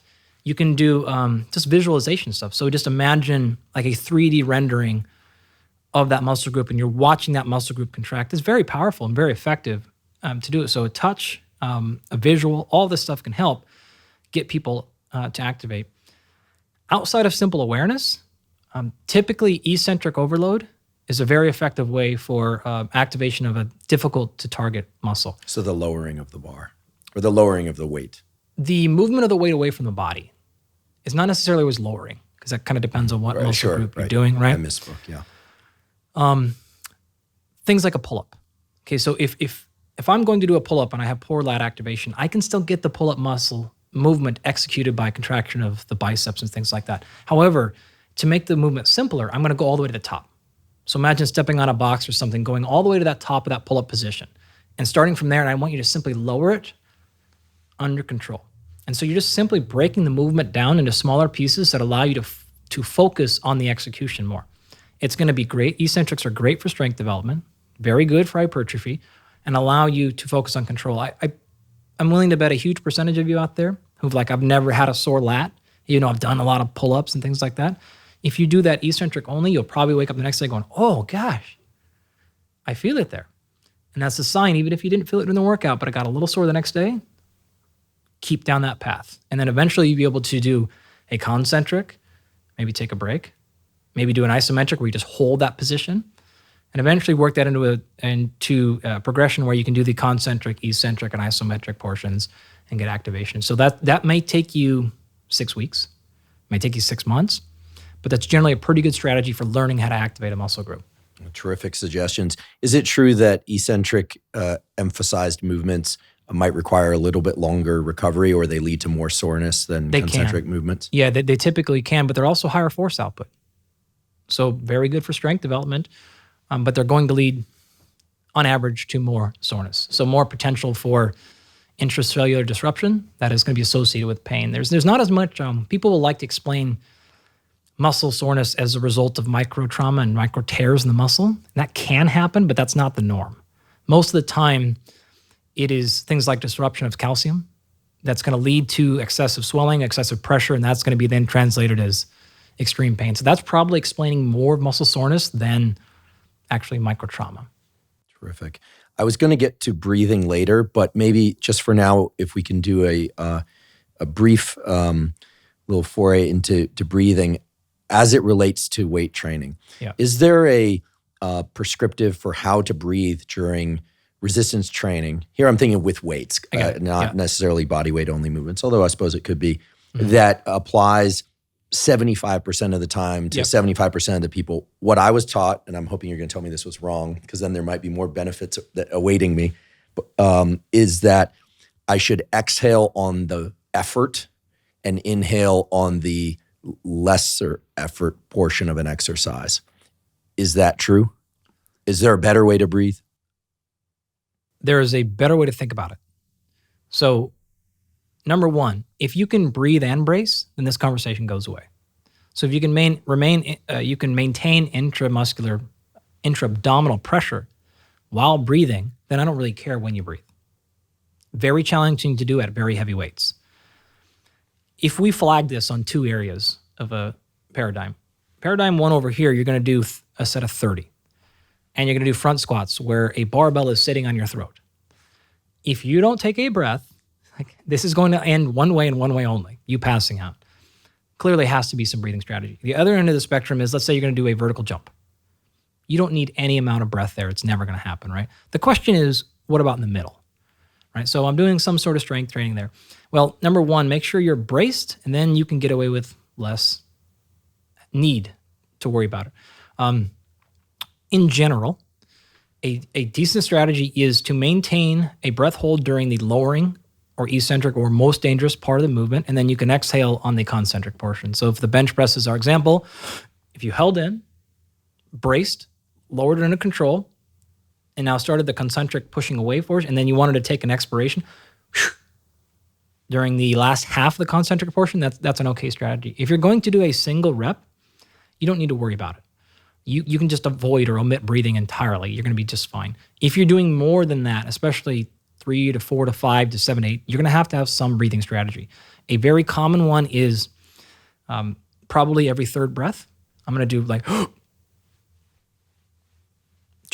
exhale on the third, reset, rebreathe, something like that. If you feel like you need to breathe after every one, that's okay, but it's going to get wasteful because you have to take time in between reps of sitting there. If it's a squat, that's different versus a deadlift if you're resting at the bottom. So there is a little bit of game here. So in general, though, is that 75 kind of rule you threw out. Breathe in, do the lowering, and exhale on the out. If you have to, less reps, don't worry about it. More reps, then you need to come up with some sort of breathing strategy. How about breathing in between sets and maybe even after the workout? Yeah. This is something I think a lot of people overlook. And because it is the case that recovery has to do both with the specific activation and to muscles and the nervous system, but also the attacks on the nervous system can also take place between sets. I mean, if you're really geared up between sets and you got adrenaline, as high in between sets or close to it as you are during your sets, you can imagine that the recovery would take longer, or at least that you're not spending adrenaline in the most efficient way, if there is such a thing. Yeah, fair. You're not going to see any athlete that I work with just breathe in between. Whether it's in between innings or in between rounds, every single one of them is going to go back, sit in the stool, and they're going to immediately be into a breathing routine. A very intentional one. They're a little bit different for every athlete, depending on the sport. Even PGA golfer, there's going to be we just hit our ball, we're moving to the next one, we're going to go into a breathing strategy. Every one of them. It's a huge area of potential benefit and consequence if you're just ignoring it. In general, we want to do any sort of calming breath. We want to restore. It depends on what we're combating. Are we combating low oxygen or high CO2? So that strategy is going to be a little bit different. But in general, that is a huge time opportunity to get better. In fact, people can go back and listen to some of your earlier episodes where you talked about, or you have spoken about, I think, on this show, when neuroplasticity works. And if you're losing that opportunity post-exercise, you're leaving gains on the table, if you will. So not only are you going to see every the athletes that I work with mostly have a breathing strategy in competition, we're not going to just finish a workout, high five, drink water, and walk out of the gym. There will be a down regulation strategy that is heavily involved with some sort of light control as well as breath control. The individual prescription on that, there's a ton of variation with what you can do.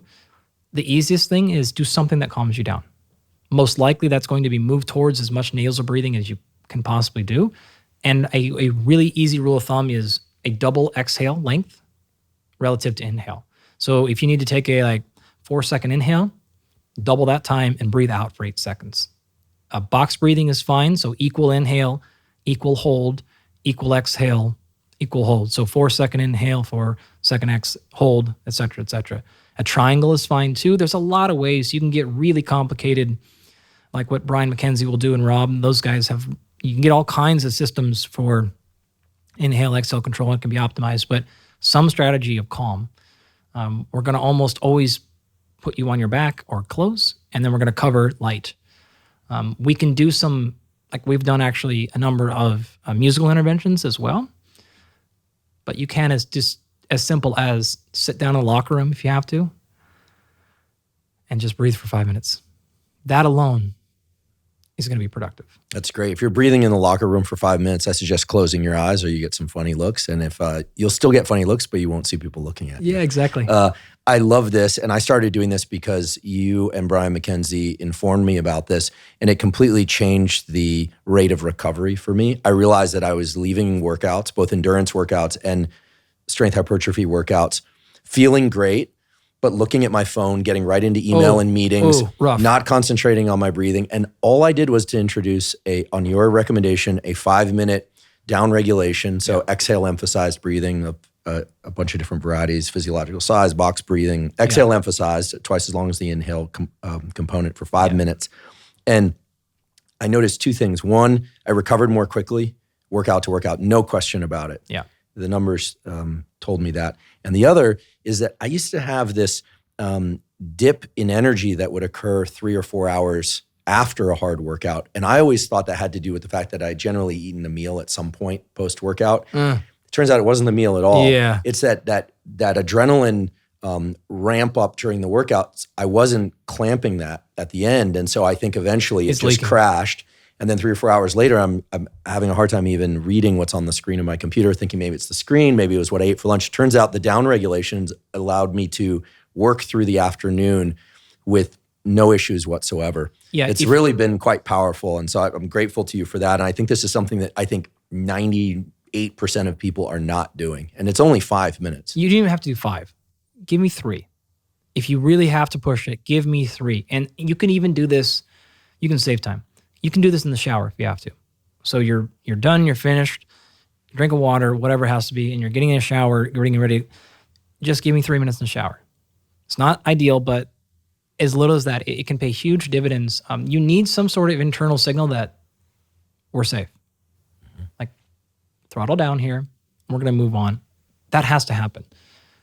I could go on and on here, but I think we're making the same point kind of over again. It's a big deal and do it. Yeah, and you're saving energy. I mean, the energy here is neural energy. I think fighters do this. Good fighters learn to do this between rounds. Yeah. Sprinters learn to do this between events. I think humans should learn how to do this between any, sort of interval type activity, including work, social engagement.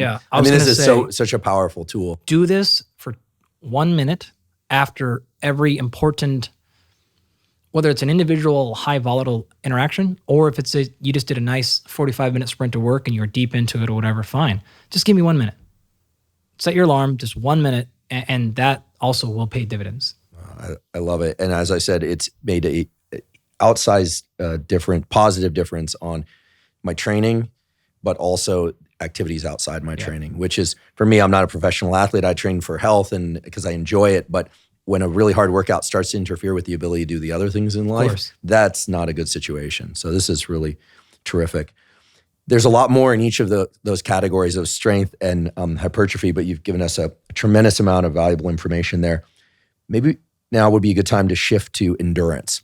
And of the 4 types of endurance, and maybe you could remind us what those are, what do you think are the 2 that most people are seeking or pursuing in terms of health and aesthetics, right? I mean, I realize that we probably have athletes out there as well, but I think when I think health and aesthetics, I think, okay, the ability to do sustained endurance, 30 plus minutes of some ongoing activity. How does one maximize that work? What are the modifiable variables? And then maybe you could tell us what the other major category is that people ought to have in their kit. Okay, so starting off with exercise choice.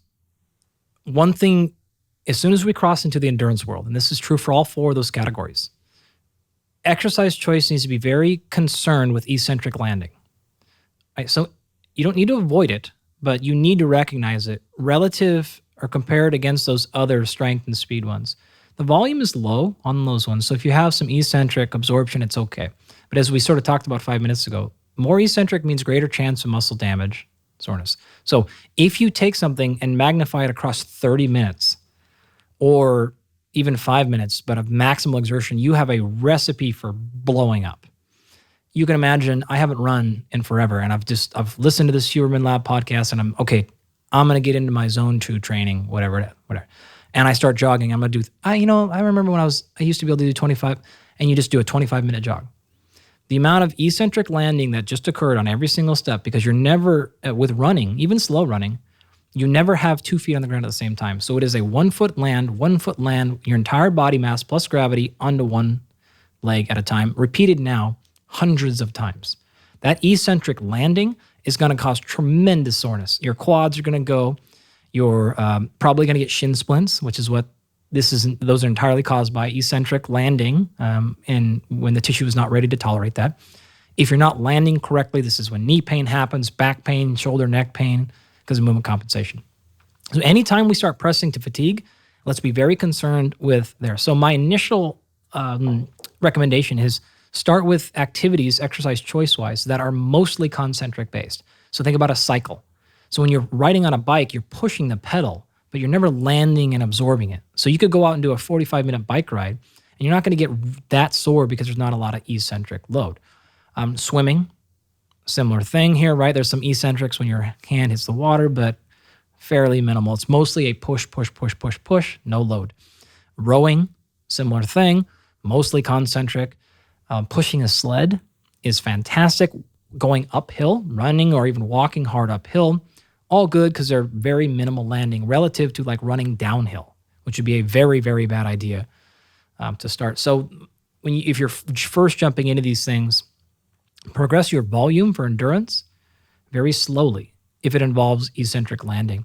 A really bad strategy would be to jump in and do, say, a circuit training class that involves a bunch of box jumps, right? This is not a good way to do your first foray into conditioning. You're going to get incredibly sore because you're jumping and landing. You're now looking at 3 to 10x body weight in terms of absorption with a single land, even if you're just jumping. So be careful of that in any of those endurance areas of exercise choice. So what to pick? Pick the one that you are most technically proficient in because you're going to do it a lot. It's going to be a lot of repetitions. Whatever one you feel the most joy in. If that's rowing, great. If that's pushing a sled, it doesn't really matter. You can do this actually with weights. This is our preferred way, by the way, with our athletes. So we might do a 30-minute circuit where we do a 5-minute farmer's carry with a pretty light weight. So you're just going to carry some weights in your hand and you're just going to walk up and down the street for 5 minutes. You're going to set that down and then you're going to do, say, a 3-minute plank. And then you're going to pick that up and you're going to do body weight squats, like slowly and just tempoed. And you're going to do a handful of different exercises so the athletes don't get super bored. Or a very simple one, if a 30-minute workout, 10 minutes on a treadmill, 10 minutes on a bike, 10 minutes on a rower. But for those of you that are like, oh my God, I can't do 30 straight minutes of running, cool, break it up into 3 or 4 different exercises that are all fairly safe. So that's how I would do that long duration piece. Got it. For exercise choice. And then in terms of heart rate during that period, I mean, how much attention should we pay to this? The kind of very broad prescriptive I've thrown out on this podcast a few times based on my read of the literature is for most people that are oriented toward health, including people that are working on size and strength gains, hypertrophy and strength, of course, that getting 150 to 180 minutes of so-called zone 2 cardio, can just barely have a conversation. But if one were to push any harder, you wouldn't be able to. That kind of thing. It's just as a kind of a generic recommendation that almost everybody should follow in order to just keep their cardiovascular system healthy. But I know there's a lot of nuance there. And some people would like to be able to run continuously for an hour at speed, right? Obviously not sprinting, but what are some of the finer points on long distance endurance? So how often should one do it? Okay, frequency, you could do it as daily. Right? Even when doing strength and hypertrophy no question. training. Well, that I think is an important point for people to hear because a lot of people think that they are going to greatly diminish their strength and hypertrophy gains, as it's often called, by doing in zone 2 cardio. Zone 2, you have almost no ability to block your hypertrophy. Zone 2, truly, if it's really within that category, if you're talking about conversational pace, there's strong reason to think that is not going to influence hypertrophy for the overwhelming majority of people. It might even help it by increasing blood flow to the various Absolutely. muscles. Does it matter? Let's say someone's doing primarily strength and hypertrophy. Their primary goals are strength and hypertrophy, and then they're going to hit that 150 to 180 minutes of zone 2 cardio per week, assuming they're breaking that up into 3 or 4 sessions. Does it matter if they do it in the same workout before or after? Does that matter? I tend to do, just by way of example for people, certainly I'm just one example. I tend to do resistance training one day, then I'll do zone 2 cardio the next day. I jog because that's the thing I prefer. Then I'll do strength hypertrophy training the next day and jog for my zone 2 cardio. And then I take 1 full day off a week. I've never actually done the zone 2 cardio on the same day, but were I to do it on the same day, would it matter if I did it before or after my strength hypertrophy training? Not really. Okay. You're going to be just fine. The interference effect is what this is called. So this is all the way back to 1980, Bob Hickman's stuff, right? And he was actually working in a lab with John Halazzi, who's one of the fathers of exercise biochemistry. And the story goes that Hickman came in, he was the strength training guy, and Halazzi and almost all those initial exercise physiologists were conditioning folks, right? So it's almost always swimmers and runners. And that's why a bulk of the exercise physiology historically is shaped in that direction. It's what those scientists were interested in. So Hickman was there in the lab, and how much of this is myth or not, who really knows, but so the story goes. That this is sort of chipping back and forth, and you know how from a PI to a postdoc and kind of that razzing works a little bit. And eventually he was like, you got to start running with us. And he was like, you got to start lifting with me, and kind of goes back and forth. Well, you know who wins in that equation. It's not the postdoc, right? So it's the PI gets in and says, Hickman says, okay, fine. So he starts running with Halazzi, and then eventually starts to realize I'm getting weak. I'm losing strength, and like I just can't. I think it was his bench press specifically was going down, or maybe his squat. I can't remember. Who knows if it's even real, but point is. So he's going along, and so eventually like starts to create a little bit of animosity. And it's like, actually, I don't think this is good for me, and then blah, blah, blah. And so they did what any good scientist would do and said, well, let's find out, right? And so he run a really famous experiment where he took a group, 3 groups. One group did a endurance piece, right, the steady state cardio. One group did a strength training piece. And then the third group did both of those workouts combined. Not like a reduction, so both volumes stacked on top of each other. And the results are fairly predictable in terms of the endurance group only had the greatest increases in VO2 max and endurance markers. The strength training group had the greatest increases in muscle hypertrophy. But where the interesting part was, and where this whole field started, was the combined group. So this is concurrent training is what it's generally called. So you're doing concurrent things. And typically that means hypertrophy and strength stacked on top of some steady state endurance. In the same work. Same workout. Same 2-hour block. Or same like week. Okay. It doesn't really matter. It can be kind of all these. Well, the concurrent group saw the same improvements in VO2 max as the endurance group.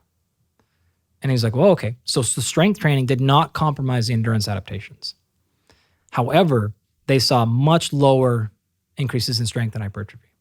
And so the conclusion was the addition of endurance work compromised muscle growth and strength development. However, the addition of strength training to your endurance work will not compromise your endurance gains. Now, that second piece has been shown countless more times, right? So if you're an endurance athlete, adding strength training is almost always going to be massively beneficial. Very little chance of detriment. This is why every endurance athlete is going to have some sort of strength and power component to their training. The controversy, though, came in the interference effect. So how much endurance training really blocks muscular development? And for years, myself included, we preached hard. Don't do these two things at the same time. My friend, my colleague, Kevin Murek, has a really nice review article. Jimmy Bagley, those two guys put this thing out. You can go read that, where they cover all these things, and they've got some nice figures in there. But the general answer here is interference effect is sort of real, but it's probably greatly overblown. It matters. So you're talking about a 20-minute jog at conversation pace? That's probably doing very little. With the assumption that, are you doing an eccentric based exercise like running? Well, then you're going to have more of an interference effect than cycling. That makes a ton of sense if you think about it, right? What's your total energy intake? If you're eating sufficient calories, you can still be in an anabolic state. If the addition of extra energy expenditure, that's all it really is, more the cardio, put you in a negative energy state, it's going to become very difficult to go through anabolism. So those things matter. If you're talking about doing like running a few laps around the track as a warm-up, like that's not interference effect. What we're really talking about is a big volume performed consistently. Now, after Hickman came out with this paper in 1980, people followed it up in the 90s and 2000s with mechanism. And we started to look and we started to see, hey, there's this cell signaling pathway that goes down called mTOR, and that's what leads to muscle growth. And then on the other side of that equation, there's a thing called AMPK, which is more associated with mitochondrial biogenesis and endurance. And there's this little molecule in between. At the time, most people would point to TSC2. Well, it turns out AMPK activation is fine. If you activate mTOR, it has no bearing on AMPK, but if you activate AMPK, it's going to activate TSC2, which inhibited mTOR. And so it was like we had practical outcome, i.e. Hickman, you're going to get weaker. Now we had mechanism. So that story became very, very strong that this interference effect And this is how science should work, right? When you see mechanism match up with practical human outcome, it's a strong That's what feel. you want. Yep. It was still wrong, though. It just took more science, right? And this is why we always have to give science a bit of time. And you have to be willing to follow, right? And again, even me in the field, who has a practitioner background and science, I felt very strongly this is a big problem. It just didn't turn out to be the case. Enough studies came out where I'm like, okay, it's probably not that big a deal. Unless the movement is heavily eccentric based, the volume is very high, you're trying to maximize muscle growth, and energy is not controlled. If that's not all the case, interference effect is probably not something most people should worry about. Especially when you compare that against the well-roundedness that you need for total physiological health. Probably not a big deal.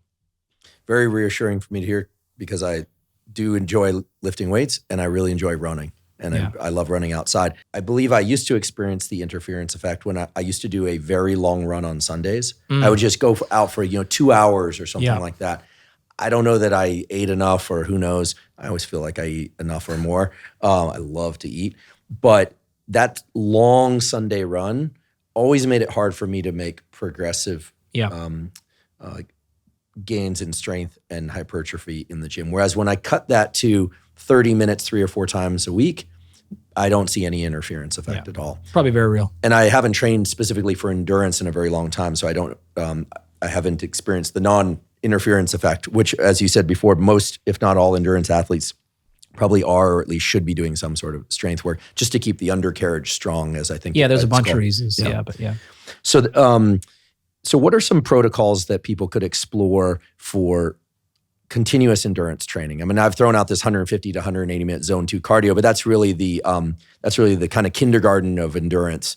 And there I'm probably being generous. It's probably the nursery school of endurance that everyone should do. What sorts of other protocols? I realize that can be very goal directed, but is it unreasonable, for instance, for somebody to do 4 hours of continuous endurance training with intervals in there as well, to get it kind of all around heart health and the ability to go long distances? Yeah, I'll answer this two ways. The very first one, to tackle the long duration endurance is how I refer to it.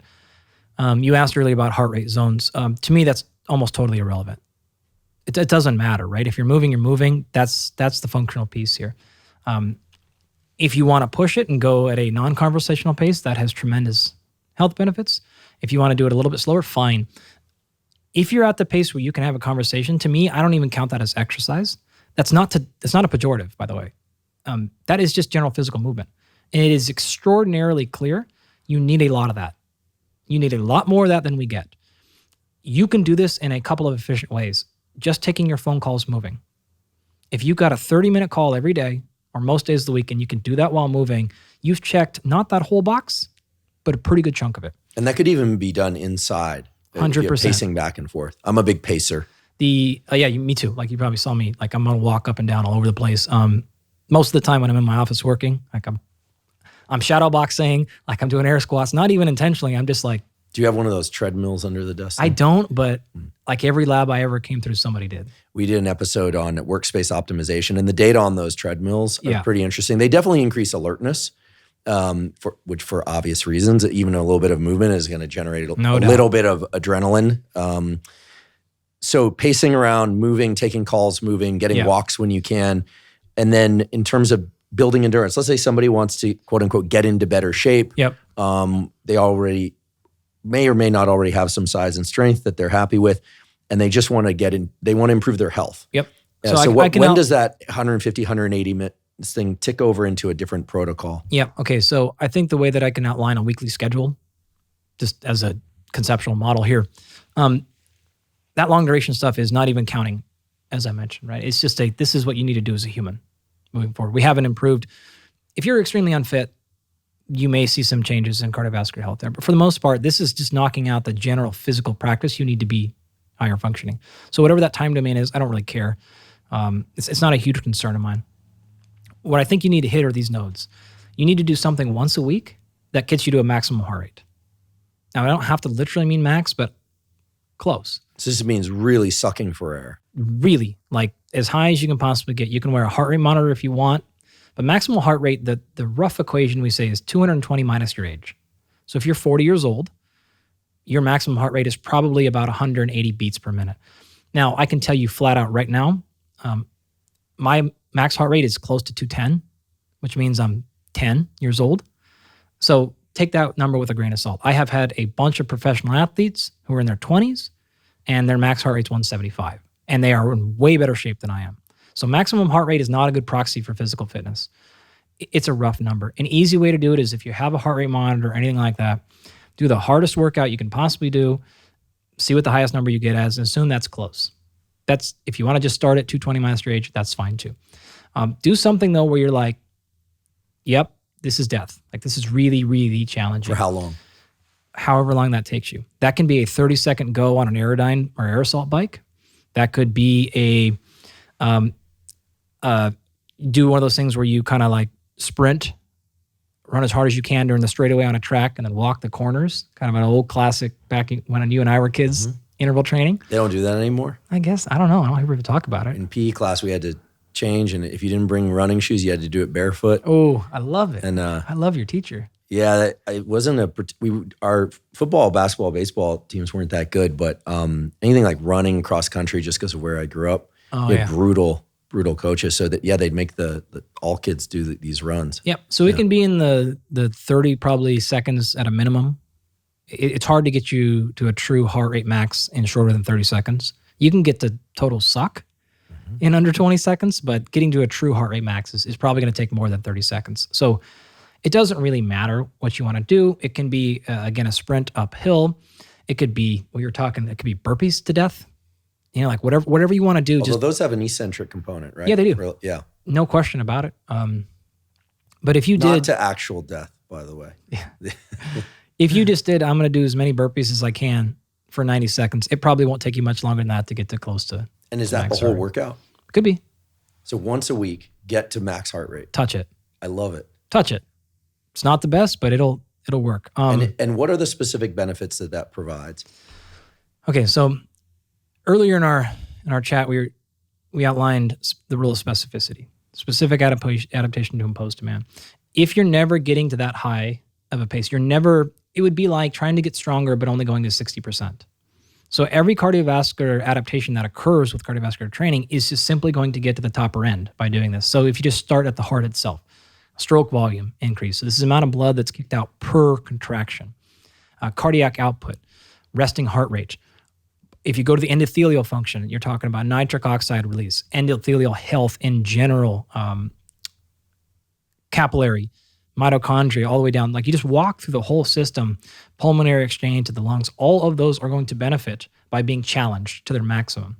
They also teach you where your vomit reflex is. Yeah, there you go. Right? Let's hope not. Stress is what causes adaptation, right? So if you push okay, here's the difference. If you did 25 minutes of steady state, you're not challenging the same thing as what we just talked about. The way that I explain this is if you understand the point of physiological failure, then you understand the place of adaptation.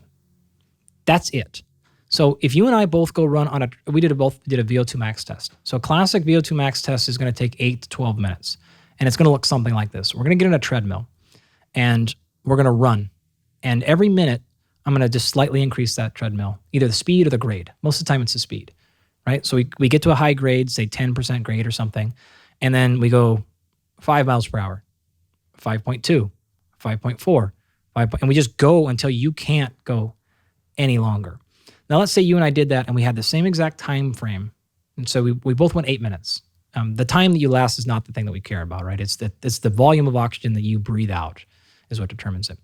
So let's say we went at the same time domain and we had the same VO2 max. Let's say they were both 50 milliliters per kilogram per minute, which is like a okay number, but that's nothing to be extremely proud about.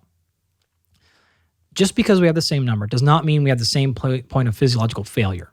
And this matters because it's going to answer the what do I do about it then question, right? So if you got off and I started asking you a series of questions and you're like, and I basically said, why'd you quit? You know, why did you jump off the treadmill? Why'd you stop? And you were like, my chest, like I couldn't catch my breath. I thought my heart was going to explode. Okay, great. If you ask me and I said my legs were on fire, like I was breathing hard, but I couldn't take another step. This is a very rough indicator of different places of physiological disruption. Now, what I've seen a lot with my professional athletes especially like fighters, they're going to generally fail in their legs because they don't often do a lot of strength training in their legs. They don't do a lot of leg work. They're fighting on their back, literally, a lot, or on top or on their knees. So their legs tend to give out before there. Someone who fails in the cardiovascular system, like say you did a lot of leg training, typically like an endurance athlete that's not going to be their issue. It's just going to be they're going to reach a heart rate and ventilation threshold they can no longer handle. If I put you on the exact same training protocols, it's not going to be as effective because you're going to always fail at your legs and they're going to always fail at their cardiovascular system. I need to flip that, right? I need to put you in a position to where you can reach a true heart rate or ventilation challenge while your legs are still hanging in there, or the opposite. So the training protocol is based on that point of failure. The adaptation is in the same thing. So if you are failing because of your legs, then you might see a greater increase in capillarization in your legs. Relative to somebody else who's failing in their cardiovascular system, they may see a greater change in something on that side of the equation. So that it matters how you're failing at all times. What I love about this is that it sounds like it's like a thermometer for where one is weak and needs work, but also provides a stimulus to improve the very thing that you need. That's the trick, support right? in. So to just get real brass tacks about it, it would be once a week. Okay, yeah. 90 seconds near maximum heart rate. I'll make it Could I easier. do more? Could I yeah. do 5 or 6 of those 90-second bouts? No question. You can do, as long as you touch that max heart rate, I'm good, right? Ideal world, probably 4 to 8. In that single session? Ideal. Okay. Right? If that takes you 20 seconds or 90 seconds, it's fine. If you want to do 30 on, 30 off, you want to do 20 on, 40 off, 40 on, 20 off, those numbers don't matter. And is there an interference effect of this on the other sorts of training that we've talked about? It actually tends to be complementary.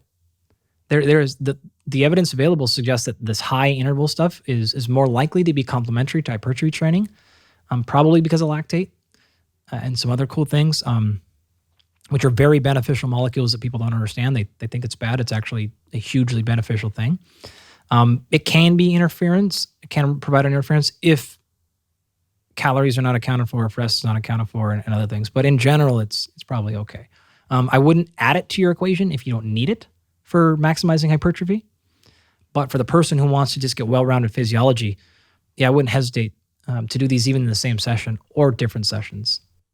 Terrific. So, and if that's done once a week and the 150 to 180 minutes or so of zone 2 cardio is done, in the rest of the week, person's doing their strength and hypertrophy training, we would hope.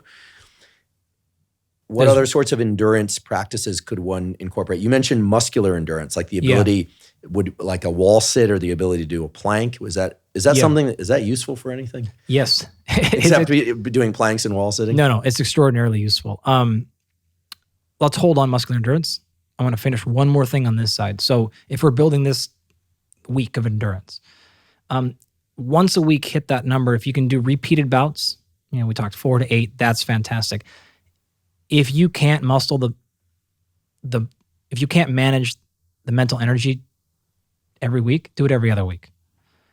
It's still very good, right? Because I get it. Like I'm a working person too, and sometimes you're just like, I cannot. Like those workouts feel incredible afterwards, but man, they are daunting. If you love this stuff, you could do it 4 times a week. If you hate it though, it's not realistic to think you're going to be able to knock this out. You're going to end up doing 70, 80%, which is not going to get you the benefit. So just don't do it. You really have to hit that ceiling. You got to get up there, close. Have someone chase. I always say, when doing this kind of work, in my mind, I'm thinking that I'm basically being chased by somebody with a syringe full of poison. Yep. And while there are other ways out of the situation, and for the benefit of what we're talking about, the one I'm referring to is to just run. Yeah. Yeah. My motivation is typically, if you just get this done, we're done in a couple of minutes. Just get it done. Like, don't go here if you're not going to do it. But when you show up, check in, and it's over really quickly. Breathing down regulation afterwards? 100%. You have to, right? It's a huge key. So if you absolutely can't do it every other week. That's twice a month. Give me twice a month. It can be done on the road. It can be done in 20 minutes. Like do a really good, thorough warm-up. Don't just jump into those, by the way, right away. It's not going to be as beneficial. Really nice, good sweat broke. A really good warm-up, and then give me 4 minutes of hard work and we're done. Right? Get out of there. If you want to use like a bath or hot thermal stress to kind of like aid in that warm-up process, fine. Get in the sauna, get in a hot bath, get really hot, get up there, warm up, knock it out. Whole thing is 20 minutes plus 5 minutes breathing. You're out of there. I'm going to start doing this. It's so better. You got a bike right there.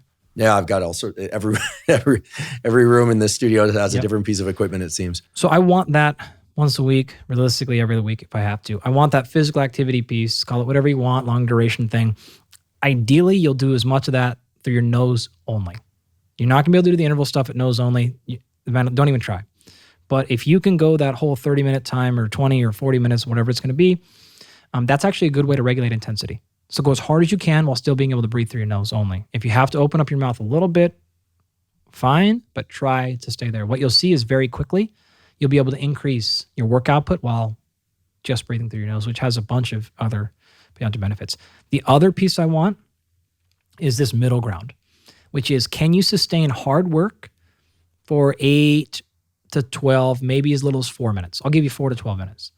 This doesn't have to be quite as high as the first one. You don't have to get to a heart rate max, but can you get somewhere in the 80% range? And can you hold that for 4 minutes? Maybe give me 2 minutes, 2 minutes of rest, and do that twice. Something like that. Ideal situation is what a runner would do is like what we'll call mile repeats, because they're running 4 or 5 minute miles.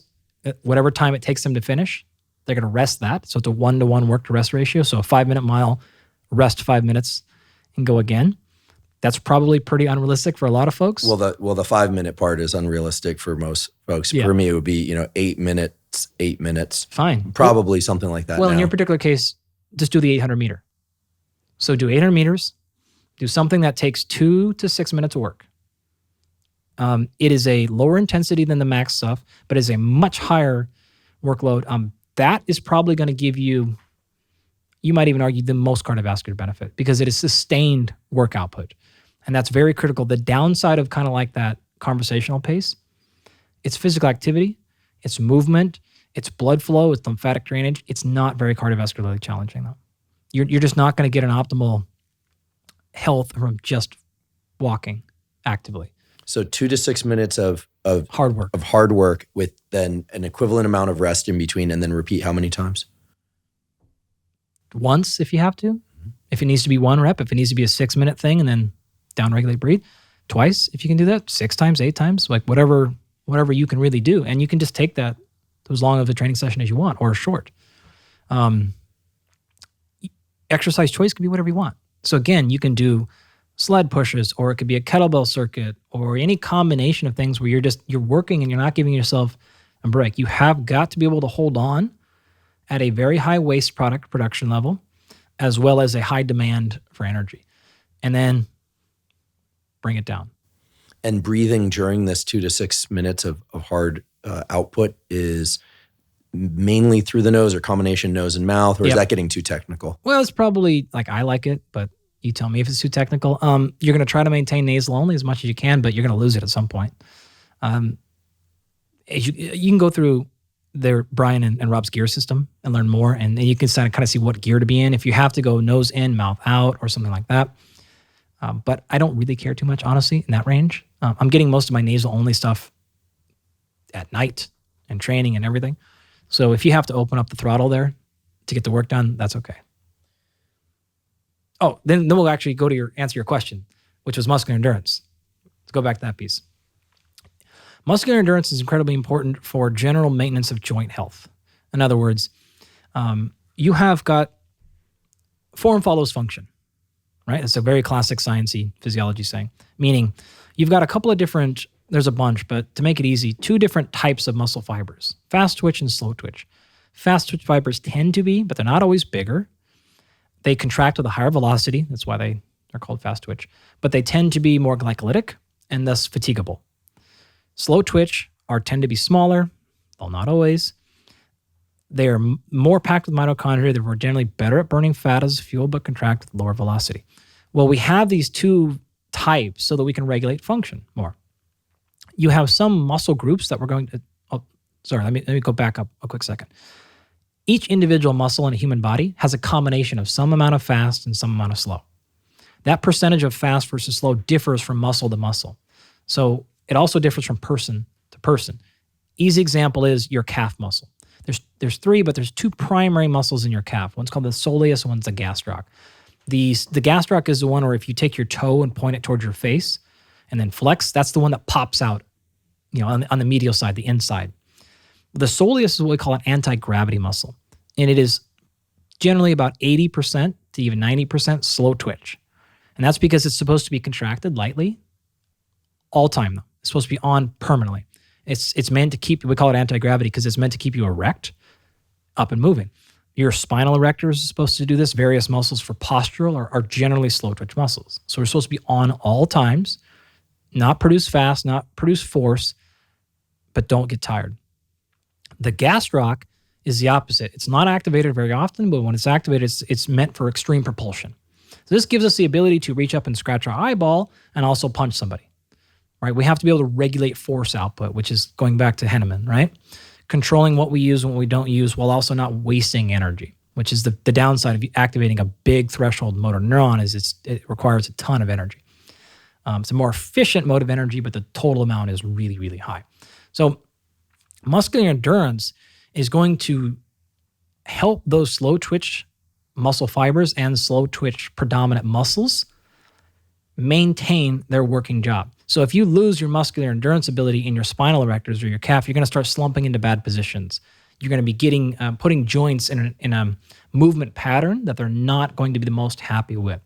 So it's more than being able to just maintain a 2-minute wall squat. It's about maintaining joint integrity and allowing that musculature to not fatigue when you ask it to do heavy and fast. So what I mean by that is you've got a whole combination of muscles in your shoulder. And we'll generally call these like the rotator cuff muscles. Well, let's imagine those slow twitch, postural muscles get fatigued and they start to lose contractile tension. And then you go to do something heavy or fast or an emergency situation. Those are already pre-fatigued. You're going to rely more upon the fast twitch muscle fibers, which are there less for postural integrity.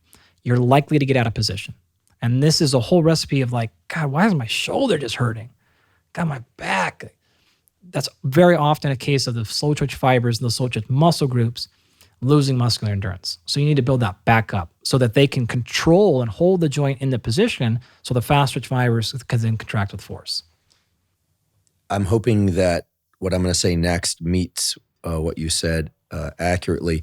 My experience is that getting injured lifting weights or even doing housework or yard work almost always happens when I'm not paying attention, fatigued, that's kind of obvious, but also getting in position to initiate a movement, setting down a weight or lifting weights off the rack or picking up dumbbells. That's almost always when I seem to activate this lower back thing that happens every 6 or 8 months.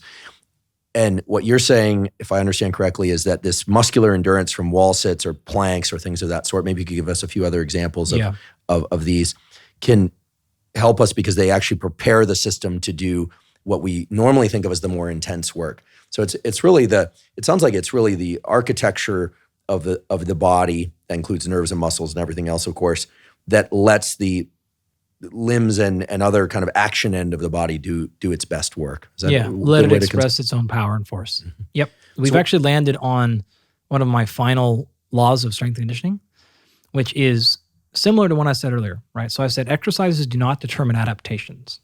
Application determines adaptation. This one sounds similar, but it's quite different. There are no good or bad exercises. There's only good or bad application.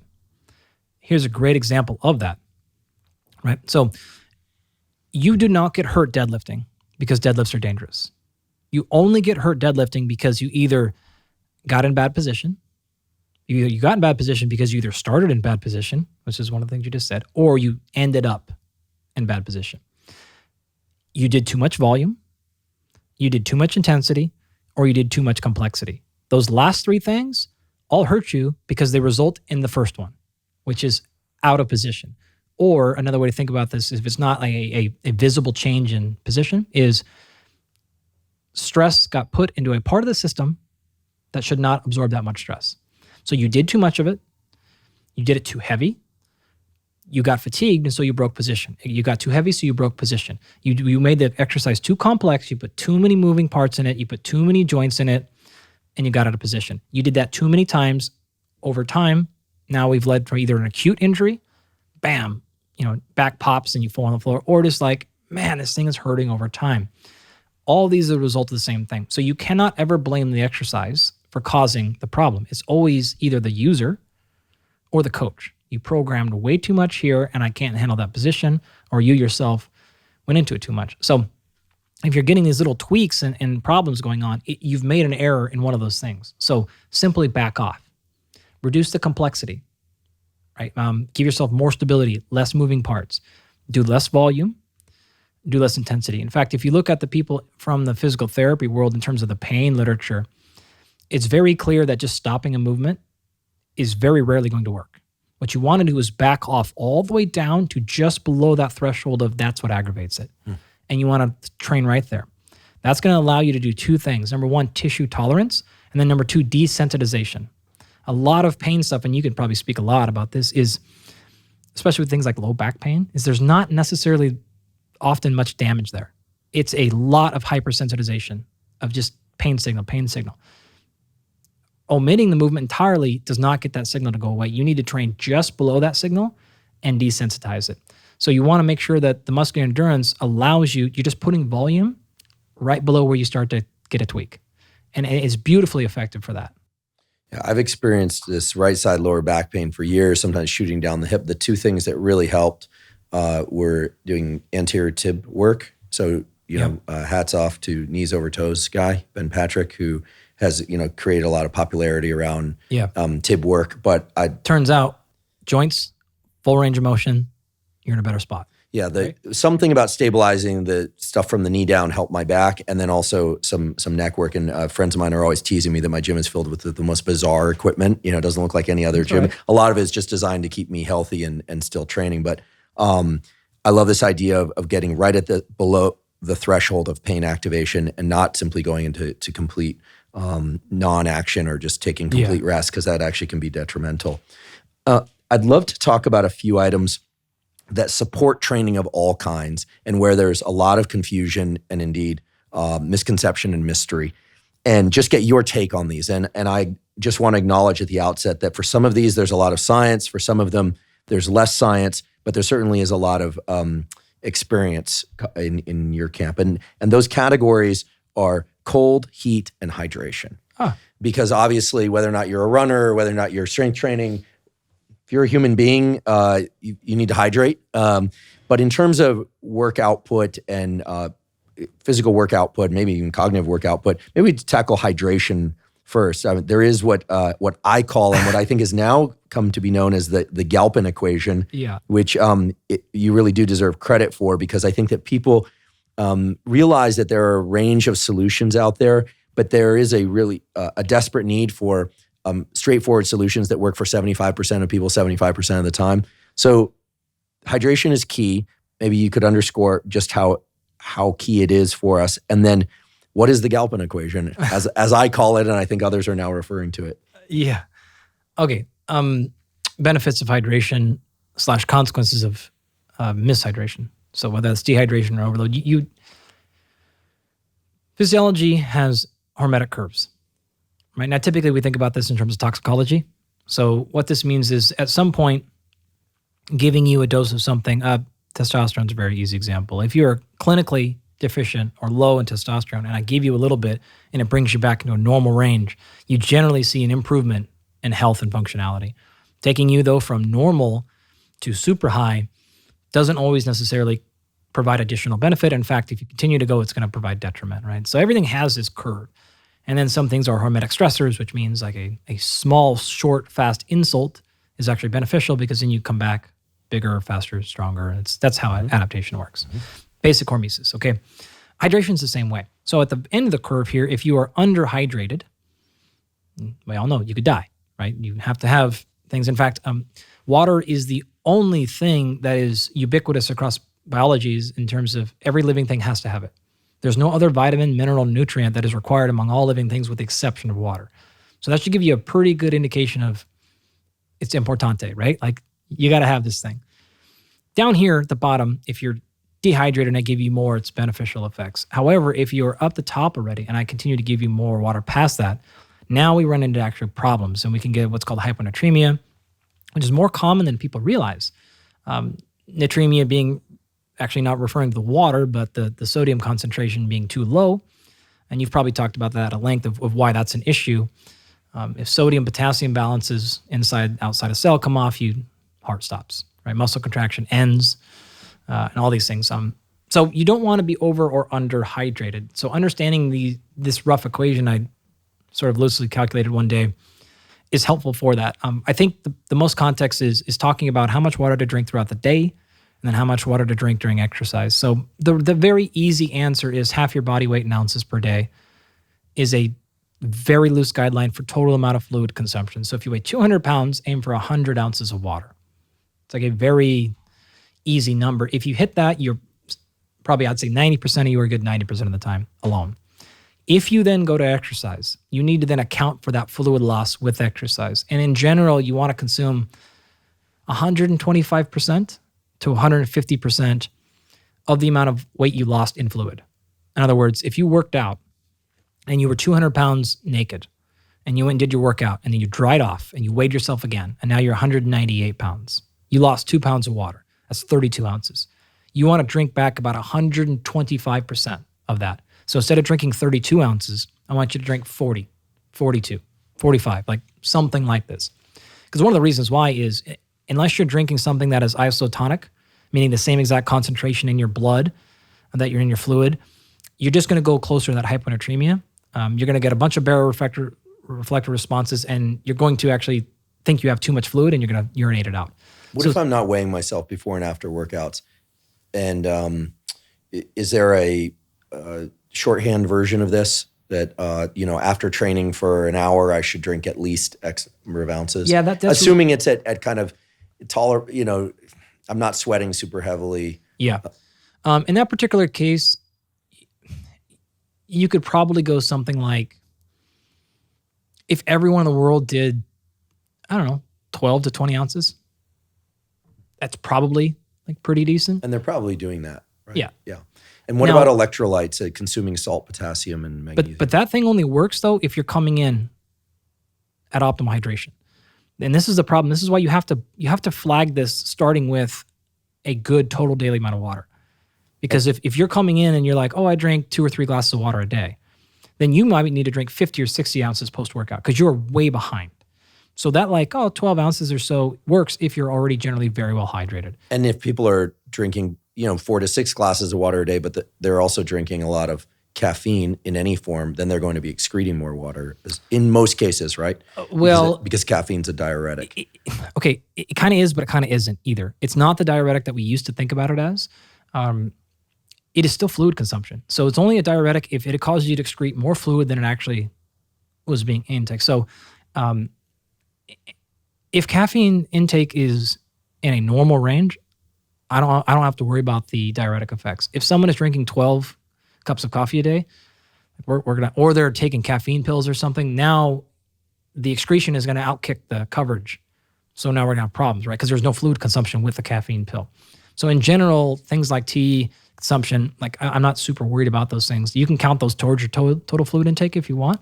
So if you're like, I drink 60 ounces of water plus 20 ounces of coffee, and then, this, you're going to add that all up and you're going to be totally okay. So you also have problems with synthetic forms of caffeine versus natural forms of caffeine.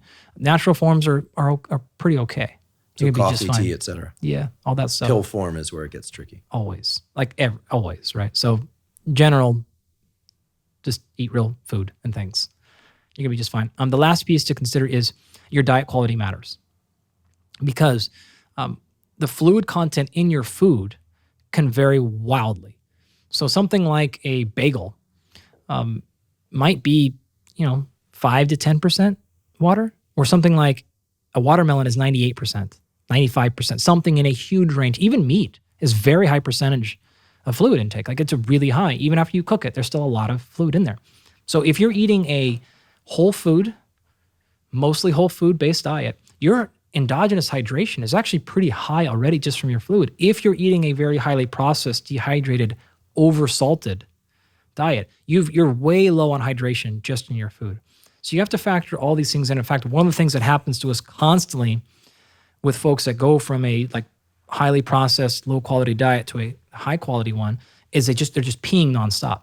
I'm like, what the hell is going on? I'm like, well, you're actually have brought in 60 additional ounces of water in your diet relative to what you used to have. And you've gone from 10 grams of sodium there to 4 to 2, sometimes 1. Sometimes it gets very low because you're not like salt. Are you salting your food? No. Okay, well, we don't have sodium intake then. Like we're way down. So everything that we're considering is based on that. So let's assume someone's eating a pretty well balanced diet. They're drinking 60 ounces of water and maybe some caffeine and coffee and tea, things like that. We don't exactly know the optimal amount of sodium one should intake. It is very clear high sodium concentrations are still associated with a lot of negative health outcomes, especially in combination with poor physical activity, in combination with low food quality, and other comorbidities. That's a very bad thing. You need to be very careful about those things. If everything else is okay, we're okay playing with a little bit of higher salt. In fact, you're probably going to feel better. You're going to feel generally pretty good. It needs to be very clear.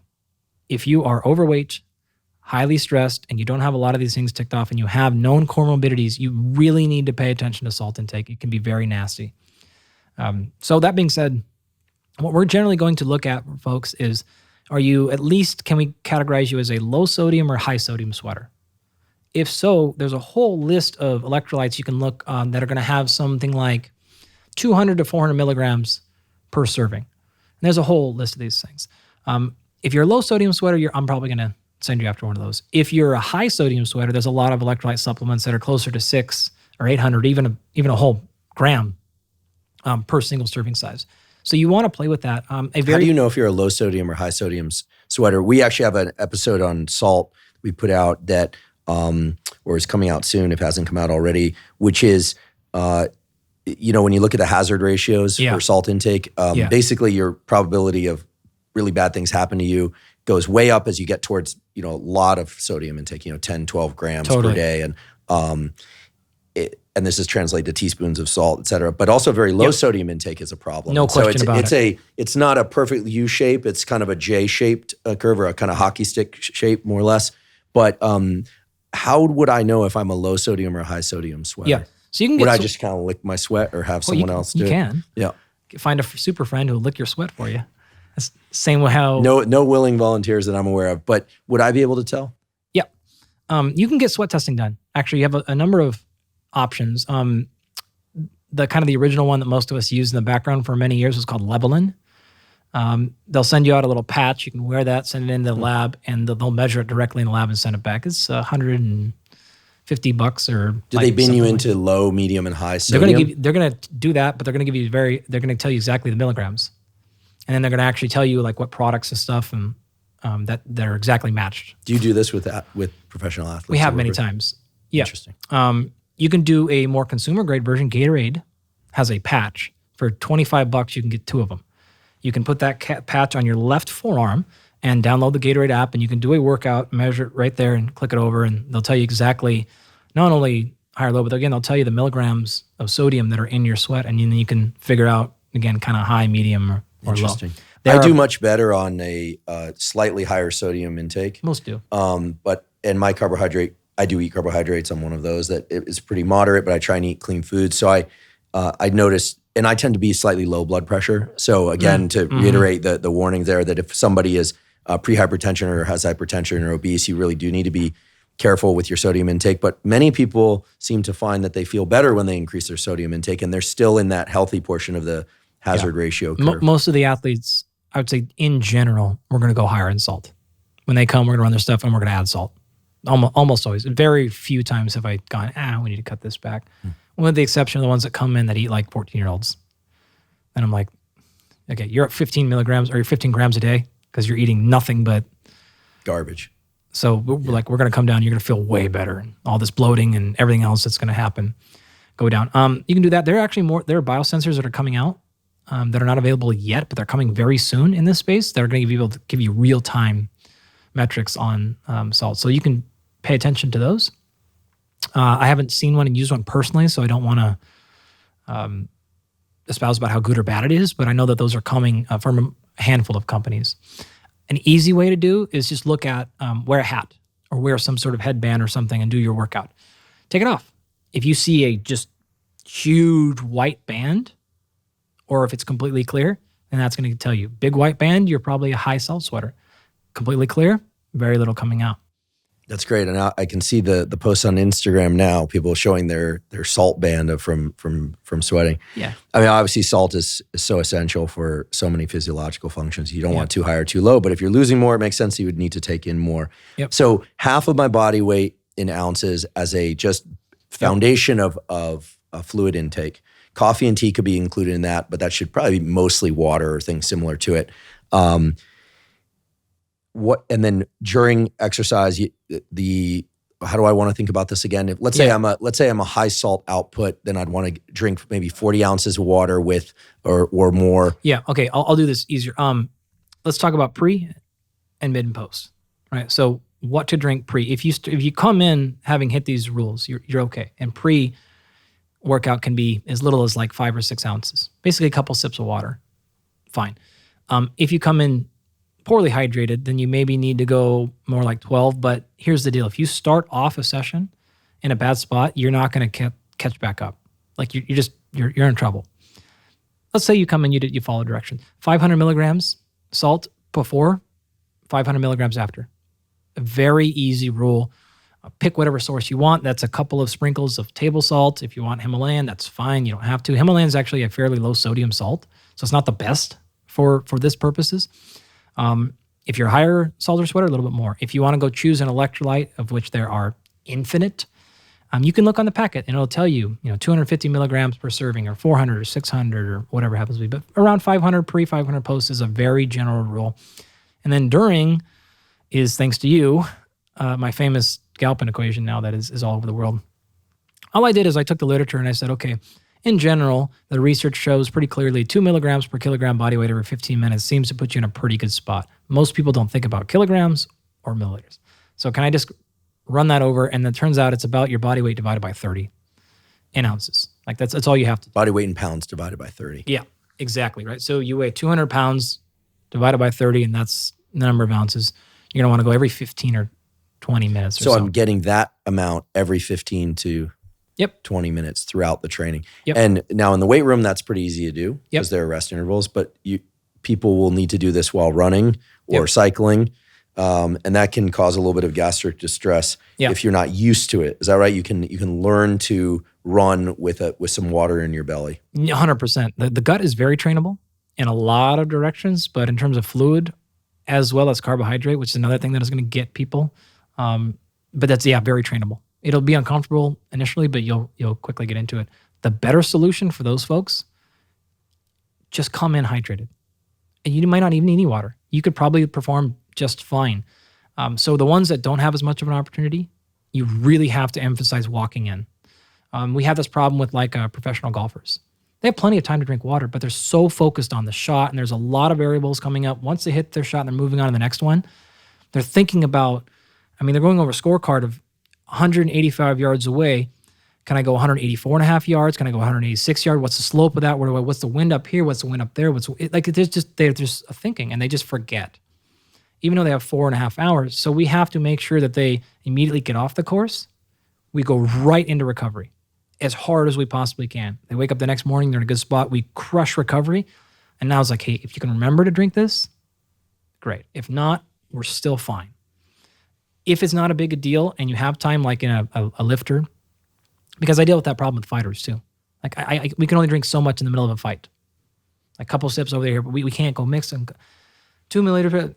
It's like, can you get a couple sips in? Yeah. Oh shit, forgot. Like it's not going to happen. So we have to take more emphasis before and after. So start your recovery process immediately and then come in the next day.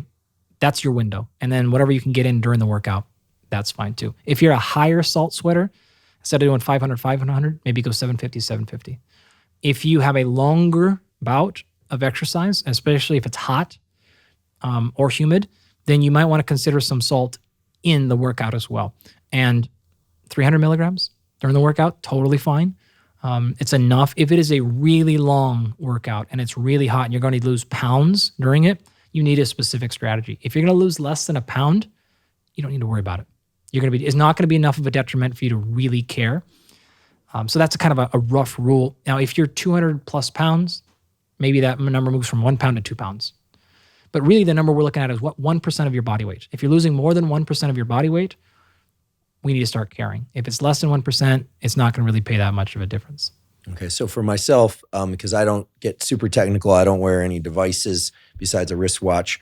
It's a nice watch, too. Thanks. I'm very attached to this watch, or it's attached to me, I suppose. My body weight in pounds divided by 2, that's what I'm going to try and get across the entire day as a kind of baseline. And then my body weight in pounds divided by 30 during the workout every 15 or 20 minutes. That I'm going to try and consume that amount. And then I definitely do better when I increase the amount of salt that I'm taking in, anywhere from 500 to 500 milligrams to a gram of salt several times a day, actually. But I'm not eating that often, which leads me to my other question, which is I prefer to train fasted or semi-fasted, meaning first thing in the morning or within an hour or two of waking, where obviously I've been fasting while I'm asleep, or having not eaten anything for 3 or 4 hours before. I just feel lighter and like more energetic. If that works for me, is that okay? Or should I try, is it better to eat something before one trains? Personal preference. Easy answer there. It depends on, of course, how hard you trained, what the training was like, what sport you're involved with, how many total calories, etc. But in general, personal preference for the average person. Yeah, that probably handles 90% of the questions about that. Cold showers, ice baths, and cold immersion up to the neck. I always preface this by saying there are not a lot of studies. There are some, but not a lot of controlled studies looking at cold showers because it's harder to control the variables of where people stand. So I would say if you have access to a cold immersion of some sort, ice bath or cold immersion, great. But if you don't, cold showers would be the next best thing. The lore goes that if you do an ice bath or cold water immersion after strength or hypertrophy training, that you are short-circuiting some of that. The lore also goes that cold showers might be okay. And my interpretation of those data and that discussion is that all that is probably true, but I have a hard time imagining that the effects are so robust that it can completely prevent strength gains and hypertrophy, such that my stance for myself is try and do the cold exposure training away from the strength and hypertrophy training. But if you can't do it any other time, right afterward probably isn't going to throw my whole system out of whack and prevent the improvements. Am I deluding myself? Couple of caveats here. Number one, obviously I have a personal vested interest in cold. I've been around this stuff for a long time. Being involved and being an advisor for XPT and being in this space a long time, I'm a big believer in cold, especially cold water. Deliberate cold exposure. 100%, right? So that being said, I do think getting into an ice bath immediately after a hypertrophy session is getting pretty close to you just shouldn't have done the session. It is detrimental. Good to know. I wouldn't do it, I guess is the most blunt way to put it. If you're like, hey, like I'm not super concerned with growing muscle and I want these other things that come with cold water immersion, fine. It's not zero. It's not taking you backwards. How much does it cut you down? I don't know. We don't know. Like that'd be a difficult number to come up with. Is it 1% reduction? No, it's more than that. Is it 100? Not even close. I don't know where it lands though. It's enough though for me to go, in general, best practices, don't get in the ice immediately after a workout. How long should I wait? Well, in theory, the best answer we could give you would be 4 hours because of what we talked about earlier today of going, okay, immediately you've got this signaling cascade that takes seconds. You've got gene expression that's happening in this rough 4-hour window. After the genes have gone off and now you're just going through the protein synthesis process, the signal's already there and it's gone back down to baseline. So then introducing cold here is not going to disrupt that signal. That's a very non-scientifically founded, because we don't know at this point at all. What is very clear though is if you get off your workout, go right into the ice, it's probably 10% attenuation of growth. I don't know, maybe more, depends on the person. Some people, if you look at the individual data, it's pretty bad. It's enough to where it's like that's a really big deal. The benefits of the ice, I don't think now outweigh the benefits of the hypertrophy training. What about cold showers? I don't think cold showers are going to do much. If you've been in both, you know that this is like we're not playing the same game here. Right. An ice bath or cold water, or true cold water immersion up to the neck with limbs in, if for 1 to 5 minutes, is a completely different stimulus than in the cold shower. Especially also compared to similar like cryo. Right. It's not even the same thing here.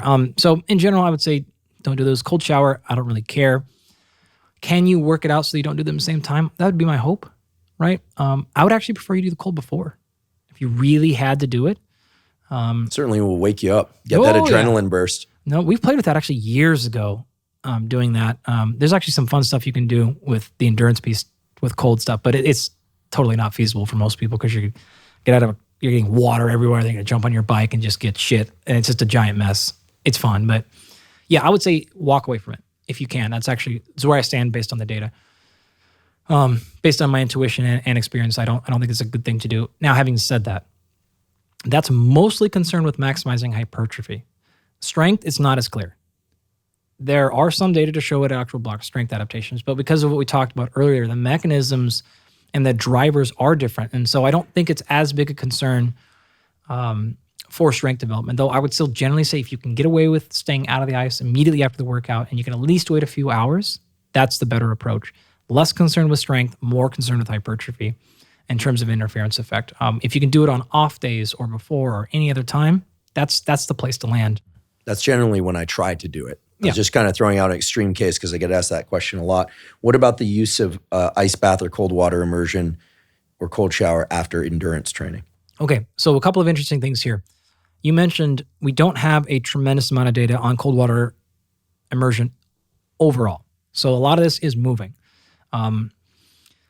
There have been some papers to show that cold water immersion can actually enhance mitochondrial biogenesis.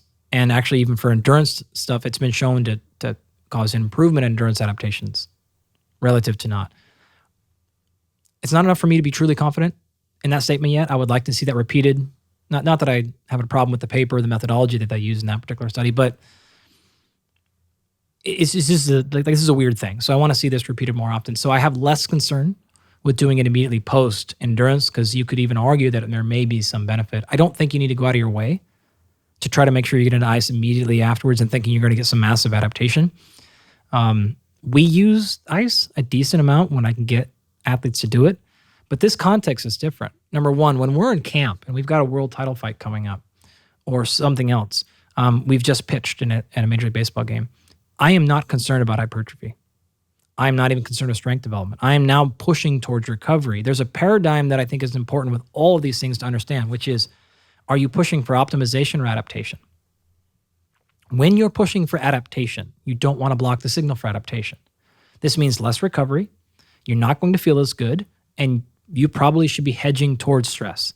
When you're pushing for optimization, it's the opposite. So if I'm in season and I had a pitcher just throw 125 pitches, I'm not trying to cause adaptation. I'm trying to recover as quickly as possible because 4 days from now, we got to do this again. And I got to do this across 162 games. You're going to play 5 days in a PGA golf tournament, and you're going to have to do it again every week for a bunch of weeks in a row. I need recovery as fast as I possibly can. So if I'm blunting adaptation, fine. I'm not actually trying to do that. I'm trying to optimize. If you spend all of your time in one of those two areas, you're going to have problems. So you need to be judicious about thinking, is this a point in my life or a training cycle that I want to cause adaptations, or am I trying to optimize? You spend too much time in one of the other ones, again, you're going to have problems. So that's in generally how I will treat the ice for all those adaptations. What about heat? Yeah. And I'll frame this question differently because I'm sure there are a number of ways in which heat can short circuit all sorts of things. I mean, heat in excess can kill you. Yeah. It can shut down fertility. It can, in excess, right? It can do all sorts of things, but it can also increase growth hormone, increase vasodilation, improve one's ability to sweat, which can be very beneficial in a number of contexts. Yeah. For 75% of people, 75% of the time, when do you think heat is most useful? And here I'm referring to dry sauna or wet sauna. I'm not specifically talking about infrared sauna because the data there are a little unclear to me. And I don't even know that my sense with infrared saunas is they don't go hot enough for my particular taste. You and I have a similar taste there. Okay. If we're not crushing 200 past, I'm not interested. Right. And my sense about infrared sauna is that maybe I haven't seen the data, is that but that a lot of people like it because they like the way they look in the infrared sauna. It feels cool. It feels like you're doing something unusual. Now, infrared lights are beneficial for other reasons, actually for mitochondrial health in the retinas. They're good data. But infrared sauna, to me, it never goes hot enough. So I'm talking about 200 or hotter, maybe 180 to 220. Obviously, do what's safe, folks, and heed all the warnings about pregnant people not going in saunas, et cetera. I assume you're lumping in hot water immersion. Hot water immersion, so hot baths, hot sauna. When do you think most people could leverage sauna or hot baths to benefit their training and fitness and health? Yeah, okay. I have a handful of things to say about this topic. One of them is you never have a hard time convincing people to get hot. Mm-hmm. Everyone feels good. Like, yeah, getting a hot bath. Like, can you take more hot showers? Sure. Like, no problem there, right? There are a handful of studies that have looked at this immediately post, and it seems to even augment hypertrophy. So after hypertrophy training, getting in the sauna for 20 minutes? Yeah, whatever it needs to be. We don't have a good titration. What's the number minutes-wise? We don't have a temperature titration. Hot shower would be a second, would be a weak second best? I would say it's a very weak. So take a hot bath. Maybe. I think a hot bath is probably a lot closer to what you're looking for. It actually kind of goes back to our initial conversations. Theoretically, you're just going to aid in blood flow. So you're going to put more nutrients in, more waste product out, metabolic stress, all that stuff is going through. So that's the thought anyways. We far from Makes knowing. Sense. Plausible, right? Absolutely plausible. Something people will do, feels good. I would say with cold and hot, I want to caution you against a couple of things. This is true across all physiology, but you need to be really careful about moving percentages from molecular to outcome. Very careful. So for example, it's easy to see a paper that says, okay, we put you in a hot bath or something and we saw growth hormone increase 300%. That is not going to result in 300% increase in muscle size, right? In fact, 300% might result in absolutely no change in physical size, right? So and the reason I'm saying this is because there's a lot of people in this space that will misapply the mechanisms. And they'll grossly overestimate what these things can do and what they do because they'll find something like that. I mean, you know this, you've done enough cellular work to, in the lab, if I see mTOR doubled, I think, shit, it didn't work. I need to see a 10x increase before I know it's even physiologically relevant. So reading that paper, reading someone's social media post, you're like, wow, it increased mTOR 38%. I'm like, well, that didn't work. And you're like, wow, that's huge. I'm like, that's not 38% increase in muscle size. So that's a very important point I want to make because I'm going to talk about the benefits here in a second. But I don't want people to be fooled into thinking that this is some crazy miracle. The same thing with the sauna. In terms of general health outcomes, it is clearly a beneficial thing. This is a really good idea to get hot a lot. It is not a substitute for exercise, though. It's a very important distinction. If the options are nothing or sauna, get in the sauna. It's really, really good idea. If the exchange is, though, I don't need to work out because I did the sauna, bad. This is not a winning solution. You and I know some maniacs that actually work out in the sauna. Oh, we do. Yeah, kind of not far away. I don't necessarily recommend that. That actually would probably kill a large number of people, but it can be worked. It can be worked up to. Yeah, it certainly. Yeah. So I want like every time I talk about that, I flag that because it's just too easy to hear that and go, oh, well, I think Dr. Huberman said if I just get in the sauna, I don't have to work out. Like, no.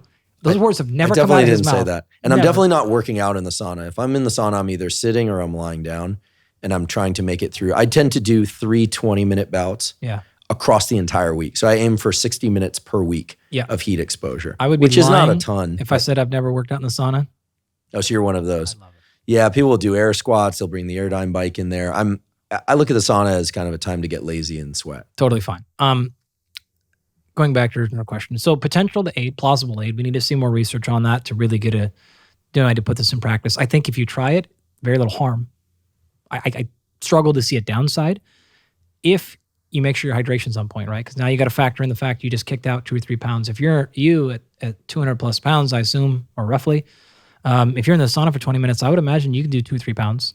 Yeah, usually I'm hover somewhere around like 225, and I drink a 32 ounce it's water with an electrolyte solution that's pretty high salt afterwards, and sometimes during. Yeah. And sometimes after that, if I do it late in the evening, I'll go to sleep and I'll wake up in the middle of the night Yep. just feeling so parched. It's amazing how much water one loses in the sauna. Like a normal sweat rate for someone 225, especially in 20 minutes in a sauna, I would absolutely expect you to do 3 pounds. Easy, without So I should be drinking more, probably, even more water. Yeah, you're probably half the water that you need to get. And you mentioned the possible benefits of doing it after strength hypertrophy training, which make sense for plausible mechanistic reasons. No official data there yet. What about after endurance training? Assuming somebody hydrates well enough and they're not overheated from their endurance work, could also be of benefit. Yeah. Wow. So more and more what I'm thinking the framework here is, in an ideal world, one would train and then do sauna or heat exposure of some kind, endurance training or strength hypertrophy training, and then do sauna, and then do cold exposure on off days, or at least 4 hours away from any kind of training, or if you had to do it close to training, doing it before training. Yeah, I love cold in the morning. We've actually run this experiment on professional athletes where we do enough tracking with things like HRV, which is a global metric of like overall fatigue. Okay, and you probably talked about that before, but problems with it, but roughly idea of overall fatigue. HRV in general, higher the score, the better, right? So a low HRV is fatigue, right? Well, if you wake up and take your HRV in the morning and then you get into ice, what's going to happen is you're going to see that number plummet. The second you get out, that's going to fall off the earth, which means roughly you've moved into a sympathetic place. Surprising, you get in 30-degree water, you're going to go very sympathetic very quickly. However, if you continue to watch your HRV for 30, 60, 90, and up to 2 to 3 hours post, you will generally see an improved HRV score relative to where you started. So it's back to this hormetic stressor, right? A really cold, shocking exposure will be a net result of you being more relaxed throughout the day in general. And we've seen that now like very consistently across years with athletes. So I think it's a great way to start your day. You won't need nearly as much coffee after spending 3 minutes in 30-degree water. 30 degrees is pretty darn cold. I was in the ocean this morning for about 3 minutes. It felt, I didn't bring a thermometer, but it felt like somewhere in the low 50s. But 50 and moving is really cold. Yeah. Water's moving, right? That's really cold. That's right. The thermal layer that surrounds you when you sit still in cold water immersion, I'm encouraging people now, if they really, I was a joke that, people like to look real stoic and tough when they're in there, like they're just grinding through it with no pain at all. But the stillness is actually reducing the stimulus. If they sift around a little bit, you break up that thermal layer. That's where the real action is. We've joked about this for years. Like, do 50 degrees with a whirlpool jet on. Now I'm impressed, because that is hard. You sit in 35 degree for 3 minutes. But with XPT, I've seen, I can't even tell you how many hundreds of people from all walks of life, on all age, that we've been able to get in 30-some degree water for 3 minutes. 50 degrees with a whirlpool going, that number gets very small. Yeah, and if you don't have access to a whirlpool, this should be reassuring to you. Some people say, I don't have access to ice. And ice can actually get pretty expensive if you're doing a $50 ice bath every day. So you can fill your bathtub with cool to cold water, get in, but just make sure that you keep sifting your limbs, and it's chilly. Yeah. And the studies on the very well-established increases in dopamine and epinephrine that occur in cold water exposure were actually done at an hour in 60 degrees Fahrenheit. Yeah. And so you don't necessarily need it ice cold or an ice bath, but immersion is really better than the cold shower. The cold shower is kind of it's kind of the espresso shot version. Yeah. Yep. That's it's sort of funny, because if you look at most of those initial studies and you think, man, how did they get people to sign up to spend 45 minutes in 55 degree water? 55 degrees is cold, even if it's not moving, and then they're going to not spend 5 minutes in it, they're going to go an hour. And if you've ever done ice baths at that temperature, all right, after a few minutes, it's not that bad, but man, that's a protocol. Yeah, it's kind of a cold endurance protocol, because it's one thing to get in for 1 minute to 3 minutes and you're getting out. You could sing a song, you could do anything to distract yourself, but 45 minutes to an hour is intense. Maybe I don't think they paid the subjects, but anyway, that study was done in Europe. I forget where it was done, but anyway, they were hardy subjects. I want to talk a bit about overtraining and gauging recovery. Yep. So there are a couple methods that I've heard about and that I use based on some data that I've seen, but mainly discussions with really informed people like yourself, Brian McKenzie, Kelly Starrett, and others. The two that I'm aware of for gauging recovery of the nervous system and kind of systemic recovery are grip strength, especially grip strength on waking in the morning, and the so-called carbon dioxide tolerance test, the ability to do a long controlled exhale after a few rhythmic deep breaths, which I'm assuming taps into both one's ability to mechanically control the diaphragm, but also how well one is regulating carbon dioxide. First question is this stuff fiction, fact, or a combination of kind of anecdata, as I call it? Are there any peer-reviewed published data? Is your lab working on these things? And am I deluding myself using these tools, or are they useful? It's not fiction at all. There are, with like CO2 tolerance, there's less published data. We've run a study in our lab looking at the associations between the CO2 tolerance and what we call trait and state anxiety. And those are in the publication process, is what I'll say. Great. So you can't really talk about that stuff, as you know, until it's out. But in general, I'd say like there's a reason I'm still doing it. Mm-hmm. I'll just leave it at that. Yeah, well, assuming it's not a clinical trial, I mean, I think sharing preliminary findings is fine as long as we highlight them as preliminary. Yeah. I'm not a reviewer, but I look forward to reading the paper. Yeah, but as you know, scientific ethically, like you need to be careful about telling people results before you've gone through that process. Right, which is why I'm flagging this as these results are not yet passed through the peer review process. So you're hearing about it prior to peer review. Yep. Having said that, there's enough in that field. I'm not the first one into that field. And so I'm very confident that that's a real thing. In terms of actual tracking recovery, the big picture is this. When we run through a full analysis, when we have an athlete go through our biomolecular athlete program, we're going to run and we're going to look at three major categories. Okay, category one are what we call visible stressors. And then we have hidden stressors. And then we have recovery capacity. Anytime the total stress load outpaces recovery capacity, you're either going backwards in your physical ability or you're reducing adaptability. Now you have levers to pull here. You can reduce stress intake or you can increase recovery capacity, right?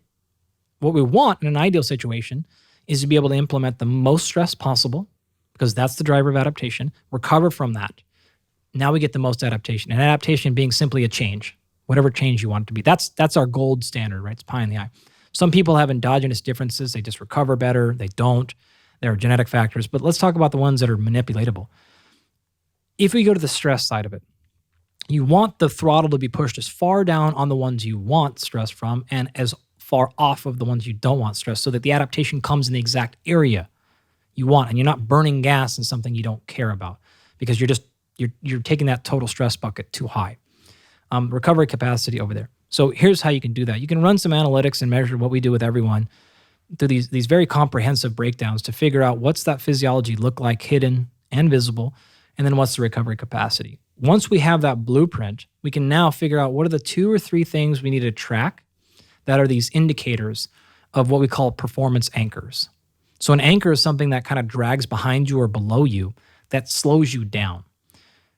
The analogy being, let's say we're going down one of these amazing canyon roads, and I won't say which canyon we're in, so you can stay hidden here. And your car is going down at a certain velocity, and you want to go faster. Most people's first impulse is to hit the gas, the accelerator. We want to push. Well, that's fine, but if your foot is on the brake and you push the accelerator, you might go a little bit faster, but number one, you're wasting a lot of literal gas to go a little bit faster, and 2, you're burning your engine. You're going to blow. The easier solution is just take your foot off the brake. You're going to go faster by just stopping yourself. Then if that's not fast enough, we can hit the accelerator. Everyone wants to just push down, right? More stimulus, more optimization, bing, bing, bing, bing here. Our first analytics are, where are these performance anchors? What's dragging you back? What's putting down the brake? I want to move those 2 or 3 things out of the way, and now let's see how far you get. Oh, look at that. Your recovery capacity has gone way up. Your adaptations are happening faster now, or we can do more work because you're recovering quicker. So we're trying to figure out in those buckets, and we have a whole host of things that we measure, biomarkers and surveys and everything else that we go through to find out what's there. So after we've done that, now we're just going to track a few of these recovery markers along the way to figure out what's globally happening. So that could mean grip strength. I have some folks who we're going to test grip strength daily. Others, we're going to look at HRV or combinations. We may look at performance metrics like a force plate. So you're going to do a vertical jump every single day, and we're going to see where that's at. We've used the tap test before, which is how many times you can tap your finger as fast as possible. It's a rough indicator of central nervous system. In a, say, 1 minute interval? Exactly. And there's just apps you can do on this. Like you tap his finger as fast as you can. It's going to say, hey, you did 60 taps today, and your average is 75. I like that because it taps into, no pun intended, into upper motor neuron capacity.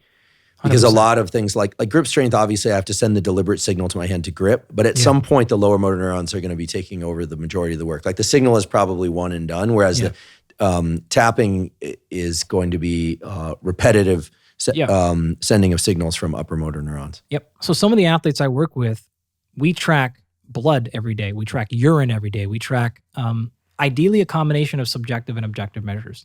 Everything from how did you feel last night to environmental sensors of their bedroom, full PSGs going on, running like actual sleep diagnostics, not an Aura ring, nothing against Aura, but like full analytics. And some of them, it's as simple as how'd you feel today and what was your vertical jump?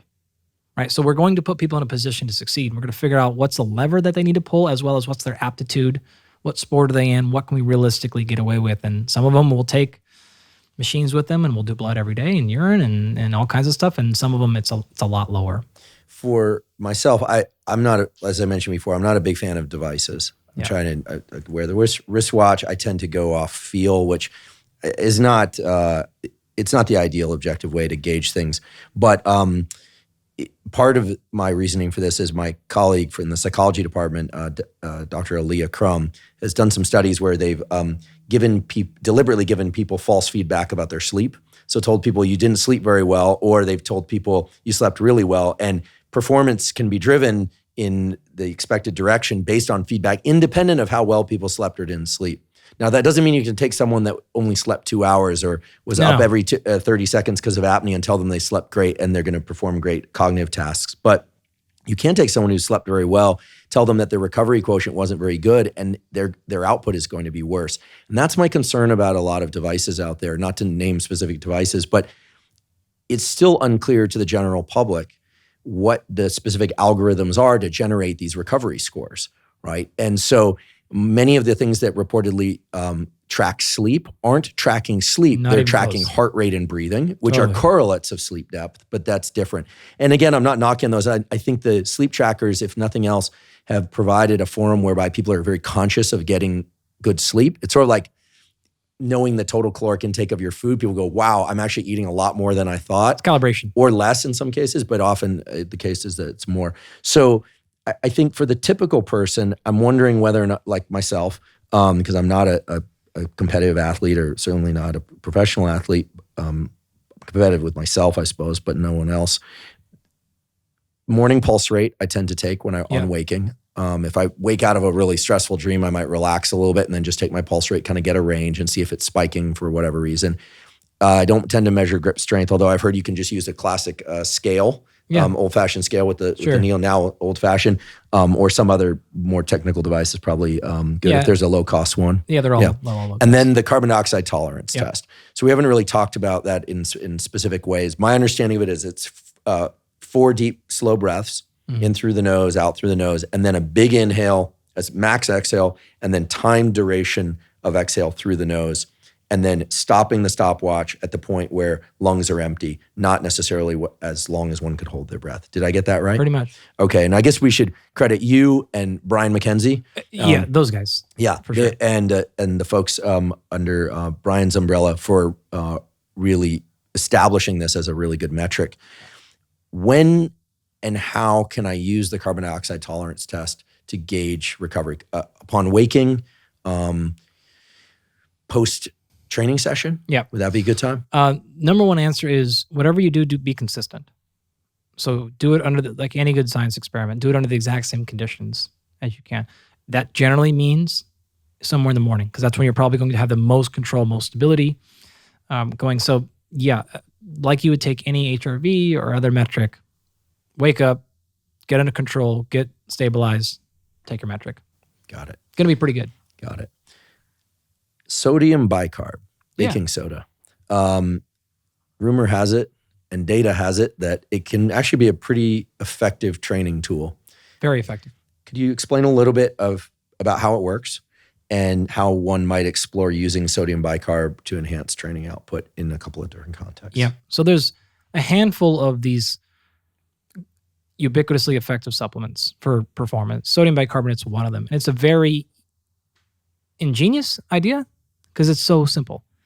Effectively, muscle contraction happens because enzymatic function occurs within a fairly specific pH range, right? So if it gets extremely acidic, it doesn't like it. And so whether you're running through aerobic glycolysis or anaerobic or anything else, all of these things require, even ATP hydrolysis requires ATPase. An enzyme has to do. Enzymes don't function well outside of this fairly special range.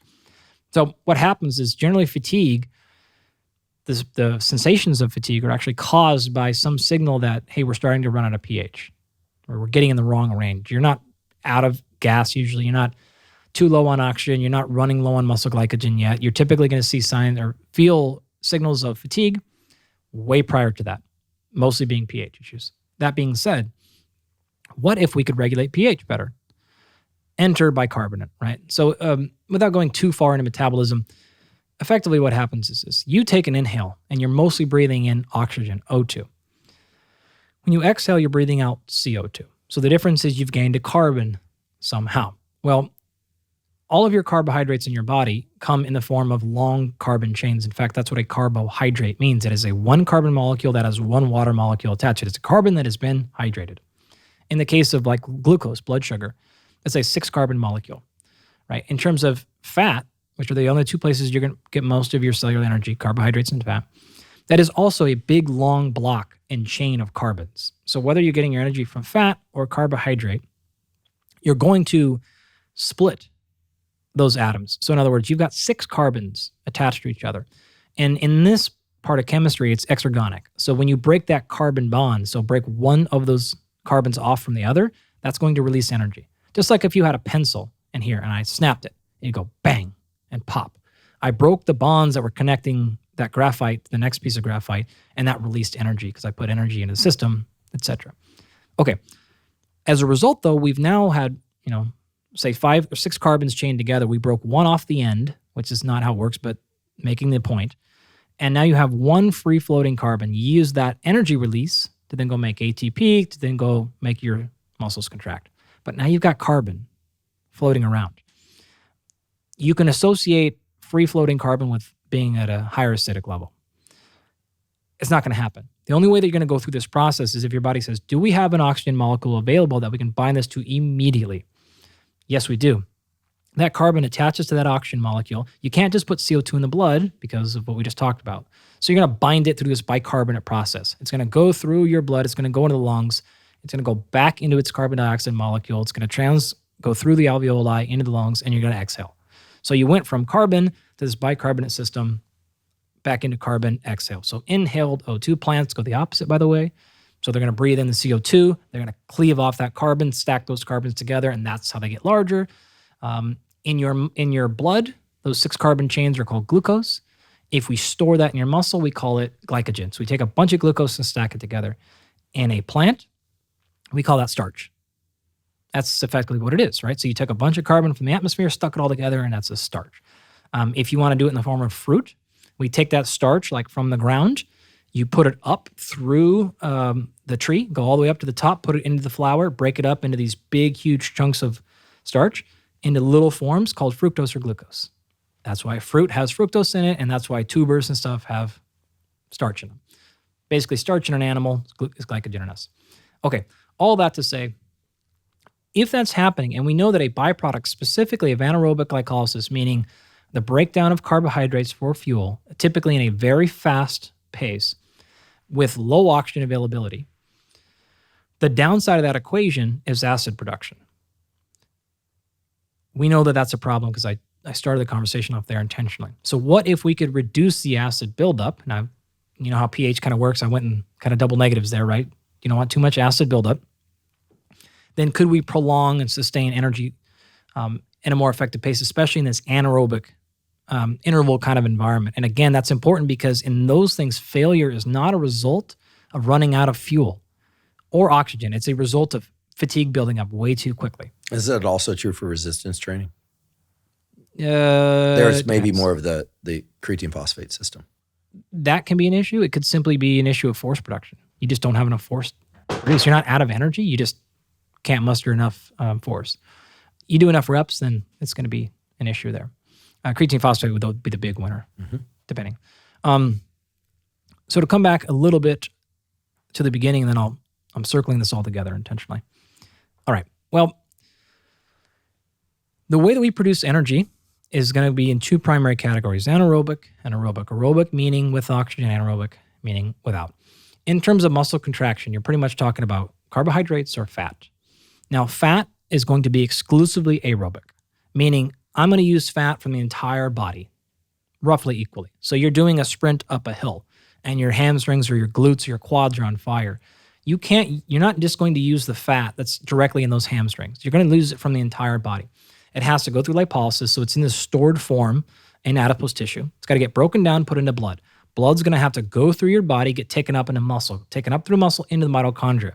Then we're going to have to go through this process called beta oxidation.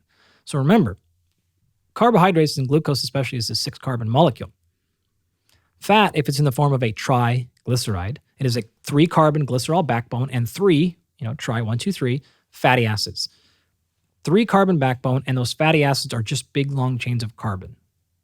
That's all it is, right? So we're going to break that thing down, put it in the blood, move it up, move it into our mitochondria. You can't walk those things across the mitochondrial wall. They're too big. So what you have to do is cleave them off into little chunks, and it turns out we break them off into 2-carbon chunks, so we call it beta, as in 2. Move those into mitochondria. That can go through this little thing called Krebs cycle or trioxylic acid cycle, and you kick out a bunch of energy out of that. You had 2 carbons, so as a result of that process, you're going to generate 2 carbon dioxides. But remember, you can only go through that process if oxygen is available, because you have to be able to place those carbons onto something, or acid gets up way too high too fast. This is one of the reasons why fat is a nice fuel source, but it's very slow. It takes physical time to move from the back of your shoulder into your blood, down your hamstring, uptake. In addition, it's required oxygen availability. If you need energy faster, you simply don't have the time to bring in the oxygen, transport it through, go through capillaries, exchange through tissue, etc.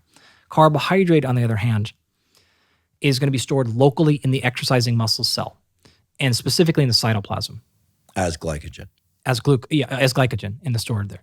So what's going to happen initially, your initial demands for exercise or for fuel are going to come from the glycogen stored within the muscle fiber itself. It's just going to break right there, and you're going to be off to the races. So you have the 6-carbon molecule, you're going to break it into 2 separate 3-carbon molecules. Okay, boom. That breaking provides you a tiny bit of energy. Very small, but some. Now you're going to take those 2 3-carbon molecules, and you want to be able to oxidize them, because that's your only next step. But in order to do that, you got to go those into mitochondria. So you got to break one of those molecules off. So then you'll be back to your 2-carbon molecule, just like you did with fat. That's going to go into mitochondria, and then it's going to go through the exact same Krebs cycle, 2 carbons, etc. But hold on. If you don't have sufficient oxygen or sufficient mitochondrial availability, and you're stuck at that 2, 3-carbon place, what do? You have problems, right? Now we have to say, okay, wait a minute.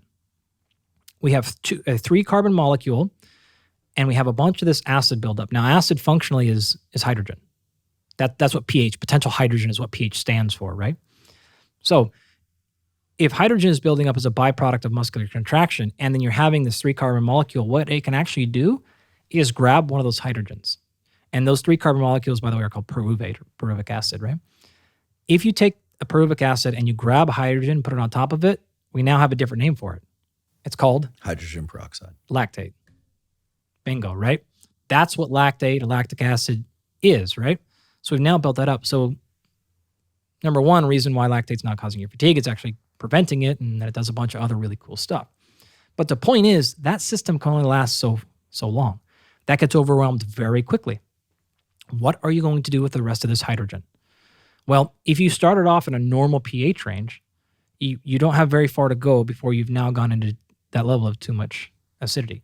If you start off in a more basic, and basic I don't mean simple, I mean chemistry, right, and more alkaline, then that same amount of increase in pH is no longer, now just puts you back in your physiological range. So sodium bicarbonate whether taken as a cream or a powder or baking soda or anything else, can simply put you in a more alkaline state, even acutely. So this is something you can take right now before your workout.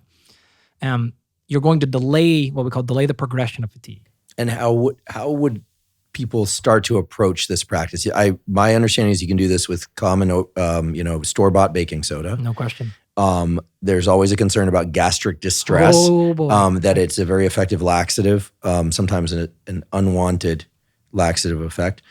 But how would one approach this before? Let's say I'm doing the mile repeats exercise, mile repeats protocol that we talked about earlier. I'm doing that for a few months, and now I want to try the sodium bicarb approach. I'm well hydrated. Hopefully I'm well rested. I'm ready to go. When am I going to drink this sodium bicarb solution? How would I make the solution? Let's say I take 10 ounces of water. Yeah. How much bicarb do I want sodium bicarb should I put in there? Can we come up with it? Is it half a teaspoon? Is it a teaspoon? Here's how I'm going to tell you. You will thank me by starting lower. You can always go more later. So a little pinch. You cannot go backwards. How about I start with a quarter teaspoon? Fine. Honestly, half is fine. Half a teaspoon. It's totally fine. Dissolve that. Slug that down. Yep. I read a study recently that showed that people will hit their the peak benefits of this at different times, but it's somewhere, if memory serves me correctly, somewhere between 60 and 90 minutes later. So I might want to drink it on the way to the track. It can be as low as 20. Okay. So maybe as I get to the track, since I'm going to do some warm up with some walk and jogging. I say 45 minutes. Okay. That's just a very rough standard. But yeah, you're right. It is individualized. And you probably want to play with that a little bit. If not, just somewhere in the neighborhood of 20 to an hour. Okay. And then the perceived and real fatigue, if done correctly, the perceived and real fatigue ought to be reduced. Yes. I can do more work without feeling exhausted. Will I feel less of a lactate burn? Yep. Done in air quotes for those listening. I realize that's a very crude way to describe a complex physiological process. Yep. Fantastic. Can sodium bicarb be used repeatedly for longer duration training? Yep. And if I were going to use it with weight training for whatever reason, maybe I'm doing circuit type training or I'm doing the superset type strength training that you talked about before, push pull, where it's a little bit more cardiovascularly demanding. Yep. Then maybe I'd sip that throughout the workout. Make sure there's a bathroom nearby. It sounds like, because I am aware that many people get pretty serious gastric distress. It can happen very quickly. Okay. Great. Well, it sounds like an amazing training tool. I really appreciate you sharing it, because I think it's one that doesn't get a lot of airtime these days because it's been around, but sounds like it has some pretty impressive effects. Yeah, you know what's sort of funny about that is, I get it, pop culture is what it is, but still to this day, if you want to talk about sort of your most effective general health/performance supplementation, it's the same 3 to 4 to 5. And it's because they work really well. Without going into the chemistry of each one and the practice of each one, because I definitely want to get you back to talk about nutrition and supplementation at some point, but I think we need a full couple of hours to get that right, at least. If you, as a teaser, would you mind just listing off the other supplements that you have found are very effective for many people? So sodium bicarb or baking soda is one. What are some of the other ones? Yep, and we'll go kind of in reverse order. Beta-alanine is another very classically effective one. Similar idea with sodium bicarbonate. So it's going to, beta-alanine is going to come in, it's going to be converted and stored as what's called carnosine in the muscle. And carnosine is an intracellular buffer. So in other words, it's just going to delay the buildup of acid. So fatigue blocker, if you will. So very effective, very cheap, very safe, well studied. The top one, though, of all of them by far that has an incredibly strong safety profile. It is a simple form to get, has a important magnitude of effect, and is effective across multiple domains of physical health and performance. And it is, because of that, it is my crown jewel. It is, in my opinion, without question, the Michael Jordan of all supplementation, and that's creatine monohydrate. It affects so many things. We typically think about it as it's muscle stuff, right? You quickly were talking about the creatine phosphate system. But we have to realize the vast majority of research on creatine phosphate is not in sport performance and has not been for 20 years. It's in clinical. And it has everything from effects on the neurological system to there have been associations to mental health and depression. And to be very clear, I am certainly not saying you can take creatine and cure anything. And I'm not saying it's going to stop you from depression or anything, but I'm saying that there's a lot of research in these areas, and there's a reason people are doing it. Yeah, I completely agree. And if you're willing, I'd love to have you back for us to do a discussion on creatine and the brain, or creatine and the nervous system. Yeah. That would be a lot of fun. And maybe we can do a kind of a journal club in advance of that. For those that don't know, a journal club is where scientists read a bunch of papers and then argue about them, discuss them, and try and extract the kind of agreed upon center of mass, if you will. I think I've long been taking 5 grams of creatine monohydrate per day mainly for the cognitive effects. Yeah. I sense an effect. That's obviously anecdata, but I think there are a lot of data out there, as you There's alluded enough. You're not crazy. There's enough there, and in fact, there's enough mechanism now to understand the metabolic needs. Mm-hmm. People think I'm a muscle guy, right? So I'm going to think about the metabolism needed to fuel muscle. But we forget cells, immune cells, red blood cells, nerve cells, astrocytes, brain, all this stuff requires energy. And it's all going through metabolism. Super interesting. We will do the deep dive on that soon. I have a final question for you. You're involved in a really interesting, I think really cutting edge project that I first learned about from you. I don't know of anyone else doing anything as forward thinking and frankly as relevant to the general population because of my interest in people getting better sleep and learning how to do that, avoiding stress and learning how to do that. Tell us a little bit about what I believe is called absolute rest.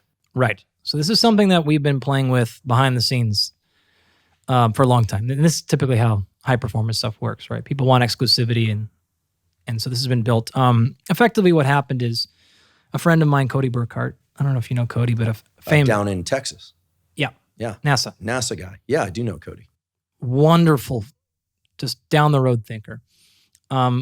Everyone's interested in sleep, right? And for forever I would say, God, we're using it with athletes, but everything available tells you how you're sleeping.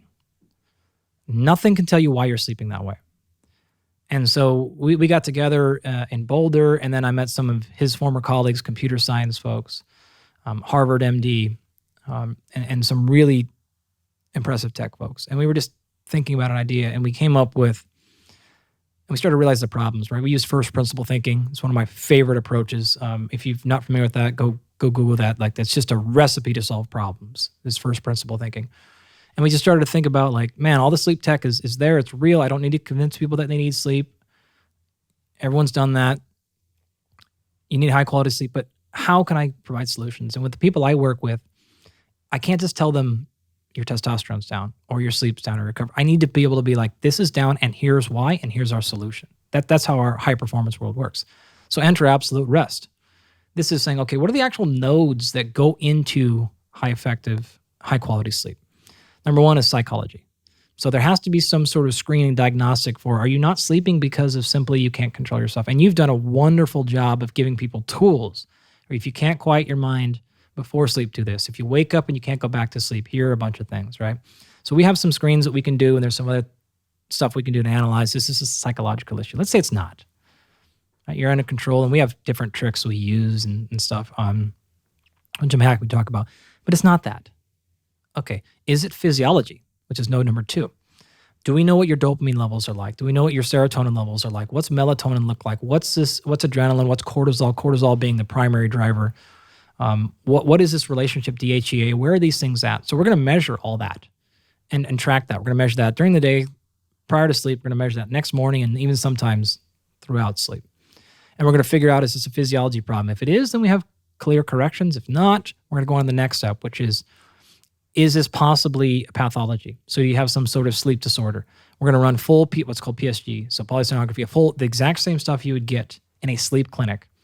It's a sensor that's going to go on measuring EEG and EOG, and we're going to have muscle activation sensor to see if your legs are moving and everything else is going on. And we're going to get a full diagnostic. And if anyone's ever done this, the amount of sleep issues that are happening in people that they don't even realize is extraordinarily high. So we're going to figure this out. One very quick example, we just did this with a professional athlete, and he was having like 280 roughly of these episodes per night. And to be categorized as an episode, you have to meet these 4 specific criteria: oxygen saturation, ventilation changes, brain changes, etc. And he hit that over 280 times a night. And what this technology allowed us to do is figure out what position did all these things occur in. Well, in his particular case, most of them are happening was on his back. And so we bought a very simple like pillow, basically, that went on his back that kept him from sleeping on his back. And we saw an 85% reduction in sleep awakeness issues the very first night. Now, we did that. Testosterone eventually tripled after 3 months by just improving sleep. And all we did is move him onto his left or right side. So huge improvements just by understanding where the problem occurred and why it occurred there. We didn't have to change hardly anything else. He had the basic hygiene stuff down and temperature and all that stuff. And he had his chili pad and all that to keep the thing cool. We couldn't fix it. Years, by the way. This took us 2 years of just trying everything. We're like, man. And it was just like, I wish we could get you to sleep better. And I pulled out every trick I knew. And it's just, as soon as we built this gym, I'm like, oh my God, he's not overweight, by the way. He's not iron deficient. He doesn't have any of these other classical symptoms that are associated with bad sleep. Supplementation, everything we've done, 1,000 protocols. That fixed it overnight. So if it's not psychology and it's not physiology and it's not pathology, then the last one that people don't have any idea about is environment. And so what you don't realize is we have a box. We can sit right next to your bed. You just plug it in. You don't have to do anything. And it's going to run full environmental scans. So it's going to look at the temperature in your room. It's going to look at the humidity in your room. It's going to look at the volatile organic acids. So these are things that are seeping out from your mattress. It's going to look at particulates in the air and possible allergens and things that are floating around that are closing your nose off so you can't sleep at night. And now you're mouth breathing, and you've talked a lot, I'm sure, on the previous episodes about why that's bad. It's going to look at your CO2 cloud. So we've talked, we've already set this point up, right? You're inhaling O2, but then you're exhaling CO2. Well, during the day and when we're conversing, you have quite a bit of force with that exhalation, right? But at night, it's just barely seeping out of your mouth. So what happens is CO2 tends to cloud up and build around your face, and then you end up rebreathing that CO2. And this can cause a large number of sleep problems because you're simply rebreathing in the panic. Whether you fully awake or just kick out of a sleep stage, the CO2 around your face is a big issue. This stuff has all been known, by the way, with the astronauts for a very long time. It just hasn't translated into the commercial space. It's, of course, gone into our high performer space.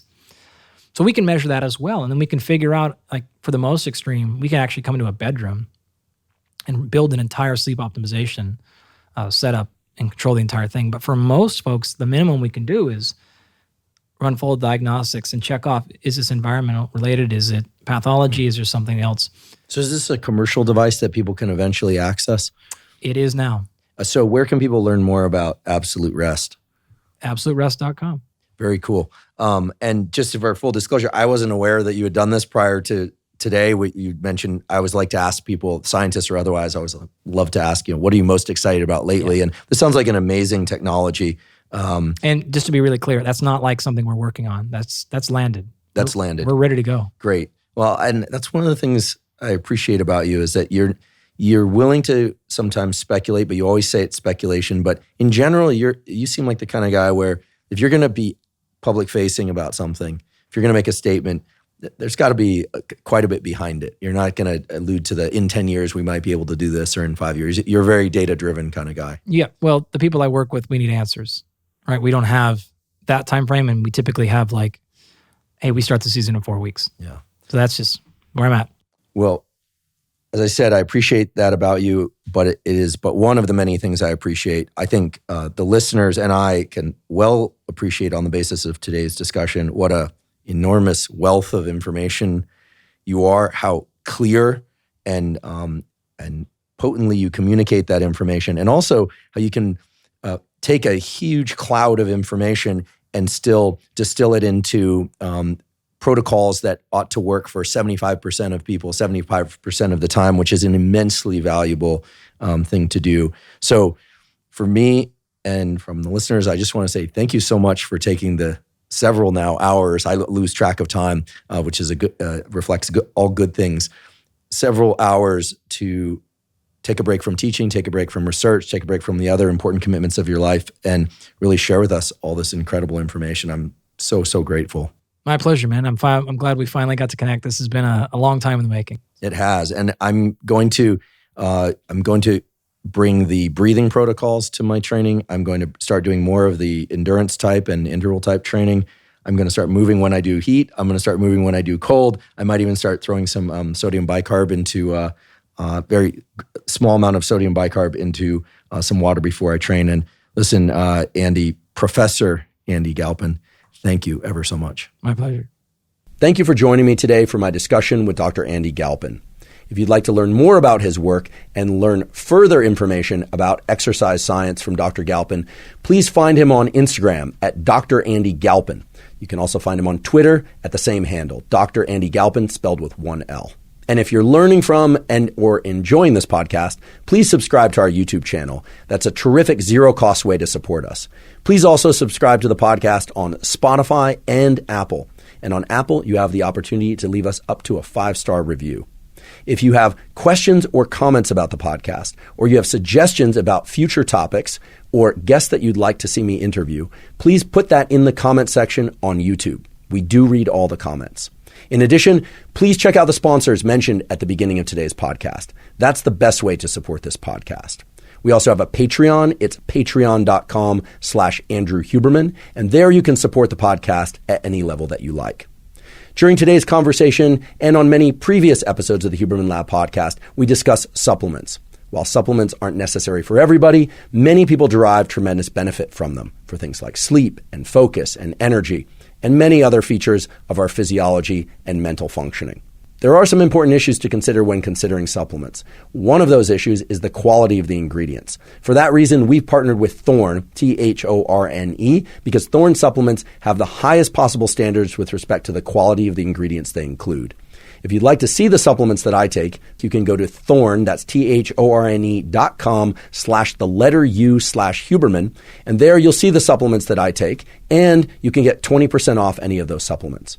If you navigate further into the Thorne site through that website, thorne.com/U/Huberman, you can also get 20% off any of the other supplements that Thorne makes. If you're not already following Huberman Lab on Instagram and Twitter, please do so. There I discuss science and science-based tools, some of which overlap with the content of the Huberman Lab podcast, but much of which is distinct from the information covered on this podcast. Thank you once again for joining me for my discussion with Dr. Andy Galpin. And as always, thank you for your interest in science.